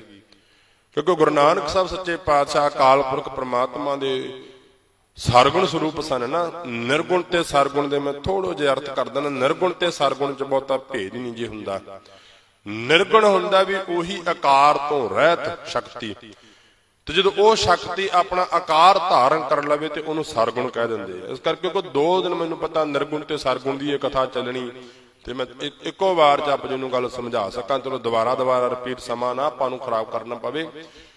ਭਾਵ ਉਹੀ ਸ਼ਕਤੀ ਜਿਹਦਾ ਆਕਾਰ ਕੋਈ ਨਹੀਂ, ਜਿਹਨੂੰ ਆਪਾਂ ਨਿਰੰਕਾਰ ਕਹਿ ਦਿੰਦੇ ਆ। ਵੀ ਨਿਰੰਕਾਰ ਦਾ ਭਾਵ ਹੁੰਦਾ ਜਿਹਦਾ ਆਕਾਰ ਨਹੀਂ ਹੈਗਾ ਨਾ, ਜਿਹਨੂੰ ਗੁਰੂ ਕਲਗੀਧਰ ਪਾਤਸ਼ਾਹ ਨੇ ਕਿਹਾ ਚੱਕਰ ਚੇਨ ਅਰ ਵਰਨ ਜਾਤ ਅਰ ਪਾਤ ਨਹਿਨ ਜੇ, ਰੂਪ ਰੰਗ ਅਰ ਰੇਖ ਭੇਖ ਕੋ ਕਹਿ ਨਾ ਸਕਤ ਕਿਹੇ, ਅਚਲ ਮੂਰਤ ਅਨਭਉ ਪ੍ਰਕਾਸ਼ ਅਮਿਤੋਜ ਕਹਿਜੈ, ਕੋਟ ਇੰਦਰ ਇੰਦਰਾਨ ਸਾਹੇ ਸਾਹਾਨ ਗਲਿਜੈ। ਕਿ ਜਿਹੜੇ ਪ੍ਰਮਾਤਮਾ ਦਾ ਨਾ ਕੋਈ ਚੱਕਰ ਆ, ਨਾ ਚਿਹਨ ਆ, ਨਾ ਜਾਤ ਆ, ਨਾ ਵਰਨ ਆ, ਨਾ ਕੁਲ ਹੈ ਹੀ ਕੁਝ ਨਹੀਂ, ਨਿਰੰਕਾਰ ਹੀ ਆ। ਜਿਹੜਾ ਅਚਲ ਮੂਰਤ ਆ, ਜਿਹੜਾ ਚਲਾਏਮਾਨ ਨਹੀਂ ਹੈਗਾ, ਸਰੀਰ ਕਾਲ ਵਾਸਤੇ ਅਸਥਿਤ ਹੈ, ਜਿਹੜਾ ਉਹ ਨਿਰੰਕਾਰ ਜਦੋਂ ਆਪਣੇ ਆਪ ਨੂੰ ਆਕਾਰ ਰੂਪ ਵਿੱਚ ਸਾਕਾਰ ਕਰਦਾ, ਉਹਨੂੰ ਸਰਗੁਣ ਕਹਿ ਦਿੰਦੇ ਆ। ਭਾਵ ਗੁਰੂ ਨਾਨਕ ਸਾਹਿਬ ਸੱਚੇ ਪਾਤਸ਼ਾਹ ਜੀ ਦਾ ਨਿਰਗੁਣ ਸਰੂਪ ਹੈ, ਨਿਰੰਕਾਰ ਅਕਾਲ ਪੁਰਖ ਪ੍ਰਮਾਤਮਾ ਵਾਹਿਗੁਰੂ ਅੱਲਾਹ ਖੁਦਾ। ਪਰ ਜਦੋਂ ਉਸ ਅਕਾਲ ਪੁਰਖ ਨੇ ਆਪਣੇ ਆਪ ਨੂੰ ਸਾਕਾਰ ਕੀਤਾ, ਨਿਰਗੁਣ ਸਰੂਪ ਤੋਂ ਸਰਗੁਣ ਸਰੂਪ ਧਾਰਨ ਕੀਤਾ, ਤੇ ਗੁਰੂ ਨਾਨਕ ਸਾਹਿਬ ਦੇ ਰੂਪ ਦੇ ਵਿੱਚ ਫਿਰ ਮਾਤਾ ਤ੍ਰਿਪਤਾ ਦੇ ਗ੍ਰਹਿ ਵਿਖੇ ਉਹਨਾਂ ਆਪਣੇ ਆਪ ਨੂੰ ਸਰਗੁਣ ਸਰੂਪ ਦੇ ਵਿੱਚ ਸਾਕਾਰ ਕਰ ਲਿਆ। ਸਤਿਗੁਰੂ ਧੰਨ ਸਾਹਿਬ ਸ੍ਰੀ ਗੁਰੂ ਨਾਨਕ ਪਾਤਸ਼ਾਹ ਜੀ ਦੇ ਪ੍ਰਕਾਸ਼ ਸਮੇਂ ਦੀਆਂ ਚਲੋ 2-4 ਘਟਨਾਵਾਂ, ਮੈਨੂੰ ਪਤਾ ਸਮਾਂ ਇਜਾਜ਼ਤ ਨਹੀਂ ਦਿੰਦਾ, ਮੈਂ ਹੁਣ ਸ਼ੁਰੂ ਕਰਾਂਗਾ ਤੇ ਸਮਾਂ ਕਾਫੀ ਹੋ ਜਾਣਾ। ਕੱਲ ਨੂੰ ਮੈਂ 2-4 ਘਟਨਾਵਾਂ ਗੁਰੂ ਨਾਨਕ ਦੇ ਪ੍ਰਕਾਸ਼ ਦੀਆਂ, ਤੇ ਇੱਕ ਵੇਈ ਨਦੀ ਵਾਲੀ ਘਟਨਾ ਆਪਾਂ ਜ਼ਰੂਰ ਸਾਂਝੀ ਕਰਨੀ, ਕਿਉਂਕਿ ਉਹਦੇ ਵਿੱਚੋਂ ਫਿਰ ਅਸਲ ਵਿੱਚ ਧਰਮ ਦੀ ਆਪਣੀ ਸ਼ੁਰੂਆਤ ਹੀ ਉੱਥੋਂ ਜਾ ਕੇ ਹੁੰਦੀ ਆ। ਜਦੋਂ ਗੁਰੂ ਨਾਨਕ ਸਾਹਿਬ 3 ਦਿਨ ਅਲੋਪ ਰਹਿੰਦੇ, ਆਪਣੇ ਹੀ ਸਰਗੁਣ ਸਰੂਪ ਦੀਆਂ, ਆਪਣੇ ਹੀ ਨਿਰਗੁਣ ਸਰੂਪ ਦੀਆਂ ਝਲਕਾਂ ਗੁਰੂ ਨਾਨਕ ਸਾਹਿਬ ਲੈਂਦੇ, ਤੇ ਉੱਥੋਂ ਬਖਸ਼ਿਸ਼ਾਂ ਮਿਲਦੀਆਂ ਜਦੋਂ ਗੁਰੂ ਨਾਨਕ ਸਾਹਿਬ ਨੂੰ। ਕਿਉਂਕਿ ਬਖਸ਼ਿਸ਼ ਤੋਂ ਬਿਨਾਂ ਤੇ ਮਿਹਨਤ ਮਸ਼ੱਕਤ ਕੀਤੀ ਹੋਈ ਨਹੀਂ ਨਾ ਜਾ ਸਕਦੀ। ਭਾਈ ਗੁਰਦਾਸ ਜੀ ਨੇ ਕਿਹਾ ਪਹਿਲਾਂ ਬਾਬੇ ਪਾਇਆ ਬਖਸ਼ਦਰ, ਪਿੱਛੋਂ ਦੇ ਫਿਰ ਘਾਲ ਕਮਾਈ। ਪਹਿਲਾਂ ਪ੍ਰਮਾਤਮਾ ਦੇ ਘਰੋਂ ਬਖਸ਼ਿਸ਼ਾਂ ਲਈਆਂ, ਉਹ ਬਖਸ਼ਾਂ ਕਿਹੜੀਆਂ ਕਿਹੜੀਆਂ ਸਨ, ਸੋ ਇਹਨਾਂ ਦਾ ਆਪਾਂ ਕੱਲ ਨੂੰ ਜ਼ਿਕਰ ਕਰਾਂਗੇ। ਸਤਿਗੁਰਾਂ ਦੇ ਪ੍ਰਕਾਸ਼ ਦੇ ਸੰਬੰਧ ਵਿੱਚ ਜ਼ਿਕਰ ਕਰਾਂਗੇ। ਇਸ ਕਰਕੇ ਮੈਂ ਥੋੜਾ ਅੱਜ ਪਹਿਲੋਂ ਜ਼ਿਕਰ ਕੀਤਾ ਕਿ ਗੁਰੂ ਨਾਨਕ ਸਦੋਂ ਆਉਣ ਤੋਂ ਜਿਹੜੀ ਇਸ ਭਾਰਤ ਵਰਸ਼ ਦੀ ਹਾਲਤ ਪਹਿਲਾਂ ਦੀ ਸੀਗੀ, ਉਹ ਕੁਝ ਇਸ ਤਰ੍ਹਾਂ ਦੀ ਸੀ ਕਿ ਧਰਤੀ ਡਾਮਾਂ ਡੋਲ ਹੋ ਚੁੱਕੀ ਸੀ। ਬਿਲਕੁਲ ਲੋਕਾਂ ਦੇ ਅੰਦਰੋਂ ਧਰਮ ਮਨਫੀ ਹੋ ਚੁੱਕਿਆ ਸੀ। ਦਇਆ, ਧਰਮ, ਸਤ, ਸੰਤੋਖ ਵਾਲੇ ਗੁਣ ਲੋਕਾਂ ਚੋਂ ਮਨਫੀ ਹੋ ਚੁੱਕੇ ਸਨ। ਧਰਮ ਨਾਮ ਦੀ ਕੋਈ ਚੀਜ਼ ਹੈ ਨਹੀਂ ਸੀ। ਫਿਰ ਗੁਰੂ ਨਾਨਕ ਸਾਹਿਬ ਨੂੰ, ਅਕਾਲ ਪੁਰਖ ਨੂੰ ਗੁਰੂ ਨਾਨਕ ਸਾਹਿਬ ਦੇ ਰੂਪ ਦੇ ਵਿੱਚ ਆਪ ਇਸ ਧਰਤੀ ਤੇ ਆਉਣਾ ਪਿਆ ਤੇ ਧਰਮ ਦਾ ਡੰਕਾ ਵਜਾਇਆ। ਮਾਰਿਆ ਸਿੱਕਾ ਜਗਤ ਵਿੱਚ, ਨਾਨਕ ਨਿਰਮਲ ਪੰਥ ਚਲਾਇਆ। ਗੁਰੂ ਨਾਨਕ ਸਾਹਿਬ ਨੇ ਫਿਰ ਉਹ ਸਿੱਕਾ ਇੱਥੇ ਧਰਤੀ ਤੇ ਆ ਕੇ ਵਾਹਿਆ, ਅੱਜ ਤੱਕ ਪ੍ਰਚਲਿਤ ਹੈ ਤੇ ਰਹਿੰਦੀ ਦੁਨੀਆ ਤੱਕ ਰਹੇਗਾ। ਸੋ ਕੱਲ ਨੂੰ ਆਪਾਂ ਗੁਰੂ ਨਾਨਕ ਸਾਹਿਬ ਦੇ ਪ੍ਰਕਾਸ਼ ਦੇ ਸੰਬੰਧ ਵਿੱਚ, ਆਗਮਨ ਦੇ ਸੰਬੰਧ ਵਿੱਚ 2-4 ਘਟਨਾਵਾਂ ਤੇ ਸਿੱਖਿਆ ਸਤਿਗੁਰਾਂ ਦੇ ਜੀਵਨ ਕਾਲ ਤੋਂ ਲਵਾਂਗੇ। ਸੋ ਅੱਜ ਦੀਆਂ ਗੁਰਮਤਿ ਵਿਚਾਰਾਂ ਕਰਦਿਆਂ ਦਾਸ ਕੋਲੋਂ ਹੋਈਆਂ ਭੁੱਲਾਂ ਚੁੱਕਾਂ ਦੀ ਖਿਮਾ ਕਰਿਓ। ਸਤਿਗੁਰੂ ਮਹਾਰਾਜ ਕਿਰਪਾ ਕਰਨ, ਗੁਰਬਾਣੀ ਦਾ ਸ਼ੁੱਧ ਉਚਾਰਨ, ਸ਼ੁੱਧ ਵਿਚਾਰ ਕਰਨ ਦੀ ਸਮਰੱਥਾ ਹੋਵੇ। ਆਪ ਸਮੂਹ ਸੰਗਤ ਦਾ ਧੰਨਵਾਦ, ਕੋਟਨ ਕੋਟ ਸ਼ੁਕਰ ਧੰਨਵਾਦ। ਸਾਹਿਬੇ ਕਮਾਲ ਚਵਰ ਛਤਰ ਤਖਤ ਦੇ ਮਾਲਕ, ਵਾਲੀਏ ਕੁਲ ਆਲਮ ਸਰਬਰੇ ਕਾਇਨਾਤ, ਦੋ ਜਹਾਨ ਵਾਲੀ ਜੁਗੋ ਜੁਗ ਅਟਲ। ਧੰਨ ਧੰਨ ਸਾਹਿਬ ਸ੍ਰੀ ਗੁਰੂ ਗ੍ਰੰਥ ਸਾਹਿਬ ਜੀ ਮਹਾਰਾਜ ਜੀਆਂ ਦਾ। ਲੋਕ ਸੁਖੀਏ ਪਰਲੋਕ ਸਹਿਲੇ, ਨਾਨਕ ਹਰ ਪ੍ਰਭ ਆਪਹਿ ਮੇਲੇ। ਵਾਹਿਗੁਰੂ ਜੀ ਕਾ ਖਾਲਸਾ, ਵਾਹਿਗੁਰੂ ਜੀ ਕੀ ਫਤਿਹ। ਸਤਨਾਮ ਵਾਹਿਗੁਰੂ ਸਾਹਿਬ ਜੀ। ਰਾਮ ਕਲੀ ਮਹੱਲਾ ਤੀਜਾ। ਆਨੰਦ ਇੱਕ ਓੰਕਾਰ ਸਤਿਗੁਰ ਪ੍ਰਸਾਦ। ਆਨੰਦ ਭਇਆ ਮੇਰੀ ਮਾਏ, ਸਤਿਗੁਰੂ ਮੈਂ ਪਾਇਆ। ਸਤਿਗੁਰ ਤਾਂ ਪਾਇਆ ਸਹਿਜ ਸੇਤੀ, ਮਨ ਵਜੀਆ ਵਧਾਈਆ। ਰਾਗ ਰਤਨ ਪਰਿਵਾਰ ਭਰੀਆ, ਸ਼ਬਦ ਗਾਵਣ ਆਈਆ। ਸ਼ਬਦ ਤਾਂ ਗਾਵ ਹਰੀ ਕੇ ਰਾਮ ਅਨੁਜਨੀ ਵਸਾਇਆ। ਕਹਿ ਨਾਨਕ ਆਨੰਦ ਹੋਆ ਸਤਿਗੁਰੂ ਮੈਂ ਪਾਇਆ। ਏ ਮਨ ਮੇਰਿਆ ਤੂੰ ਸਦਾ ਰਹੋ ਹਰਨਾਲੇ, ਹਰਨਾਲ ਰਹੋ ਤੂੰ ਮਨ ਮੇਰੇ। ਦੁੱਖ ਸਭ ਵਿਸਾਰਣਾ, ਅੰਗੀਕਾਰ ਹੋ ਕਰੇ ਤੇਰਾ ਕਾਰਜ ਸਭ ਸਵਾਰਣਾ। ਸਭਨਾ ਗੱਲਾਂ ਸਮਰੱਥ ਸੁਆਮੀ, ਸੋ ਕਿਉ ਮਨੋ ਵਿਸਾਰੇ। ਕਹਿ ਨਾਨਕ ਮਨ ਮੇਰੇ ਸਦਾ ਰਹੋ ਹਰਨਾਲੇ। ਸਾਚੇ ਸਾਹਿਬਾ ਕਿਆ ਨਹੀਂ ਕਰ ਤੇਰਾ, ਕਰਤਾ ਤੇਰਾ ਸਭ ਕੁਛ ਜਿਸ ਦੇਹ ਸੋ ਪਾਵੇ। ਸਦਾ ਸਭ ਸਲਾਹ ਤੇਰੀ, ਨਾ ਮਨ ਵਸਾਵੇ। ਨਾਮ ਜਿਨ ਕਾ ਮਨ ਵਸਿਆ, ਬਾਜੇ ਸ਼ਬਦ ਕਨੇਰੇ। ਕਹਿ ਨਾਨਕ ਸੱਚੇ ਸਾਹਿਬ ਕਿਆ ਨਾਹੀ ਕਰ ਤੇਰਾ। ਸਾਚਾ ਨਾਮ ਮੇਰਾ ਆਧਾਰੋ, ਸਾਚ ਨਾਮ ਆਧਾਰ ਮੇਰਾ। ਜਨ ਭੁੱਖਾ ਸਭ ਗਵਾਈਆ, ਕਰ ਸ਼ਾਂਤ ਸੁਖ ਮਨਵਾਏ ਵਸਿਆ। ਜਨ ਇੱਛਾ ਸਭ ਪੁਜਾਈਆ, ਸਦਾ ਕੁਰਬਾਨ ਕੀਤਾ ਗੁਰੂ ਵਿਟੋ। ਜਿਸ ਦੀ ਆਏ ਵਡਿਆਈਆ, ਕਹਿ ਨਾਨਕ ਸੁਣੋ ਸੰਤੋ। ਸ਼ਬਦ ਧਰੋ ਪਿਆਰੋ, ਸਾਚਾ ਨਾਮ ਮੇਰਾ ਆਧਾਰੋ। ਵਾਜੇ ਪੰਜ ਸ਼ਬਦ ਤੁਧ ਘਰ ਸੁਭਾਗੈ, ਘਰ ਸੁਭਾਗੈ ਸ਼ਬਦ ਵਾਜੇ। ਕਲਾ ਜਿਤ ਕਰ ਧਾਰੀਆ, ਪੰਜ ਦੂਤ ਤੁਧ ਵਸ ਕੀਤੇ। ਕਾਲ ਕੰਟਕ ਮਾਰਿਆ, ਧੁਰ ਕਰਮ ਪਾਇਆ ਤੁਧ ਜਿਨ ਕੋ। ਸੇ ਨਾਮ ਹਰਿ ਕੈ, ਕਹਿ ਨਾਨਕ ਤਹਿ ਸੁਖ ਹੋਆ। ਤਿਤ ਘਰ ਅਨਹਦ, ਆਨੰਦ ਸੁਣੋ ਬੜ ਭਾਗੀ ਹੋ। ਸਗਲ ਮਨੋਰਥ ਪਾਰ ਬ੍ਰਹਮ ਪ੍ਰਭ ਪਾਇਆ। ਉਤਰੇ ਸਗਲ ਦੁਖ ਰੋਗ ਸੰਤਾਪ ਉਤਰੇ। ਸੁਣੀ ਸੱਚੀ ਸੰਤ ਸਾਜਨ ਭਏ ਸਰਸੇ। ਪੂਰੇ ਗੁਰ ਤੇ ਸੁਣਤੇ ਪੁਨੀਤ, ਕਹਿਤੇ ਪਵਿੱਤ। ਸਤਿਗੁਰ ਰਹਿਆ ਬਿਨਵੰਤ, ਨਾਨਕ ਗੁਰ ਚਰਨ ਲਾਗੇ। ਵਾਜੇ ਅਨਹਦ ਸੁਣਤੇ ਪੁਨੀਤ, ਕਹਿਤੇ ਪਵਿੱਤ। ਸਤਿਗੁਰ ਰਹਿਆ ਬਿਨਵੰਤ, ਨਾਨਕ ਗੁਰ ਚਰਨ ਲਾਗੇ। ਵਾਜੇ ਅਨਹਦ। ਵਾਹਿਗੁਰੂ ਜੀ ਕਾ ਖਾਲਸਾ, ਵਾਹਿਗੁਰੂ ਜੀ ਕੀ ਫਤਿਹ।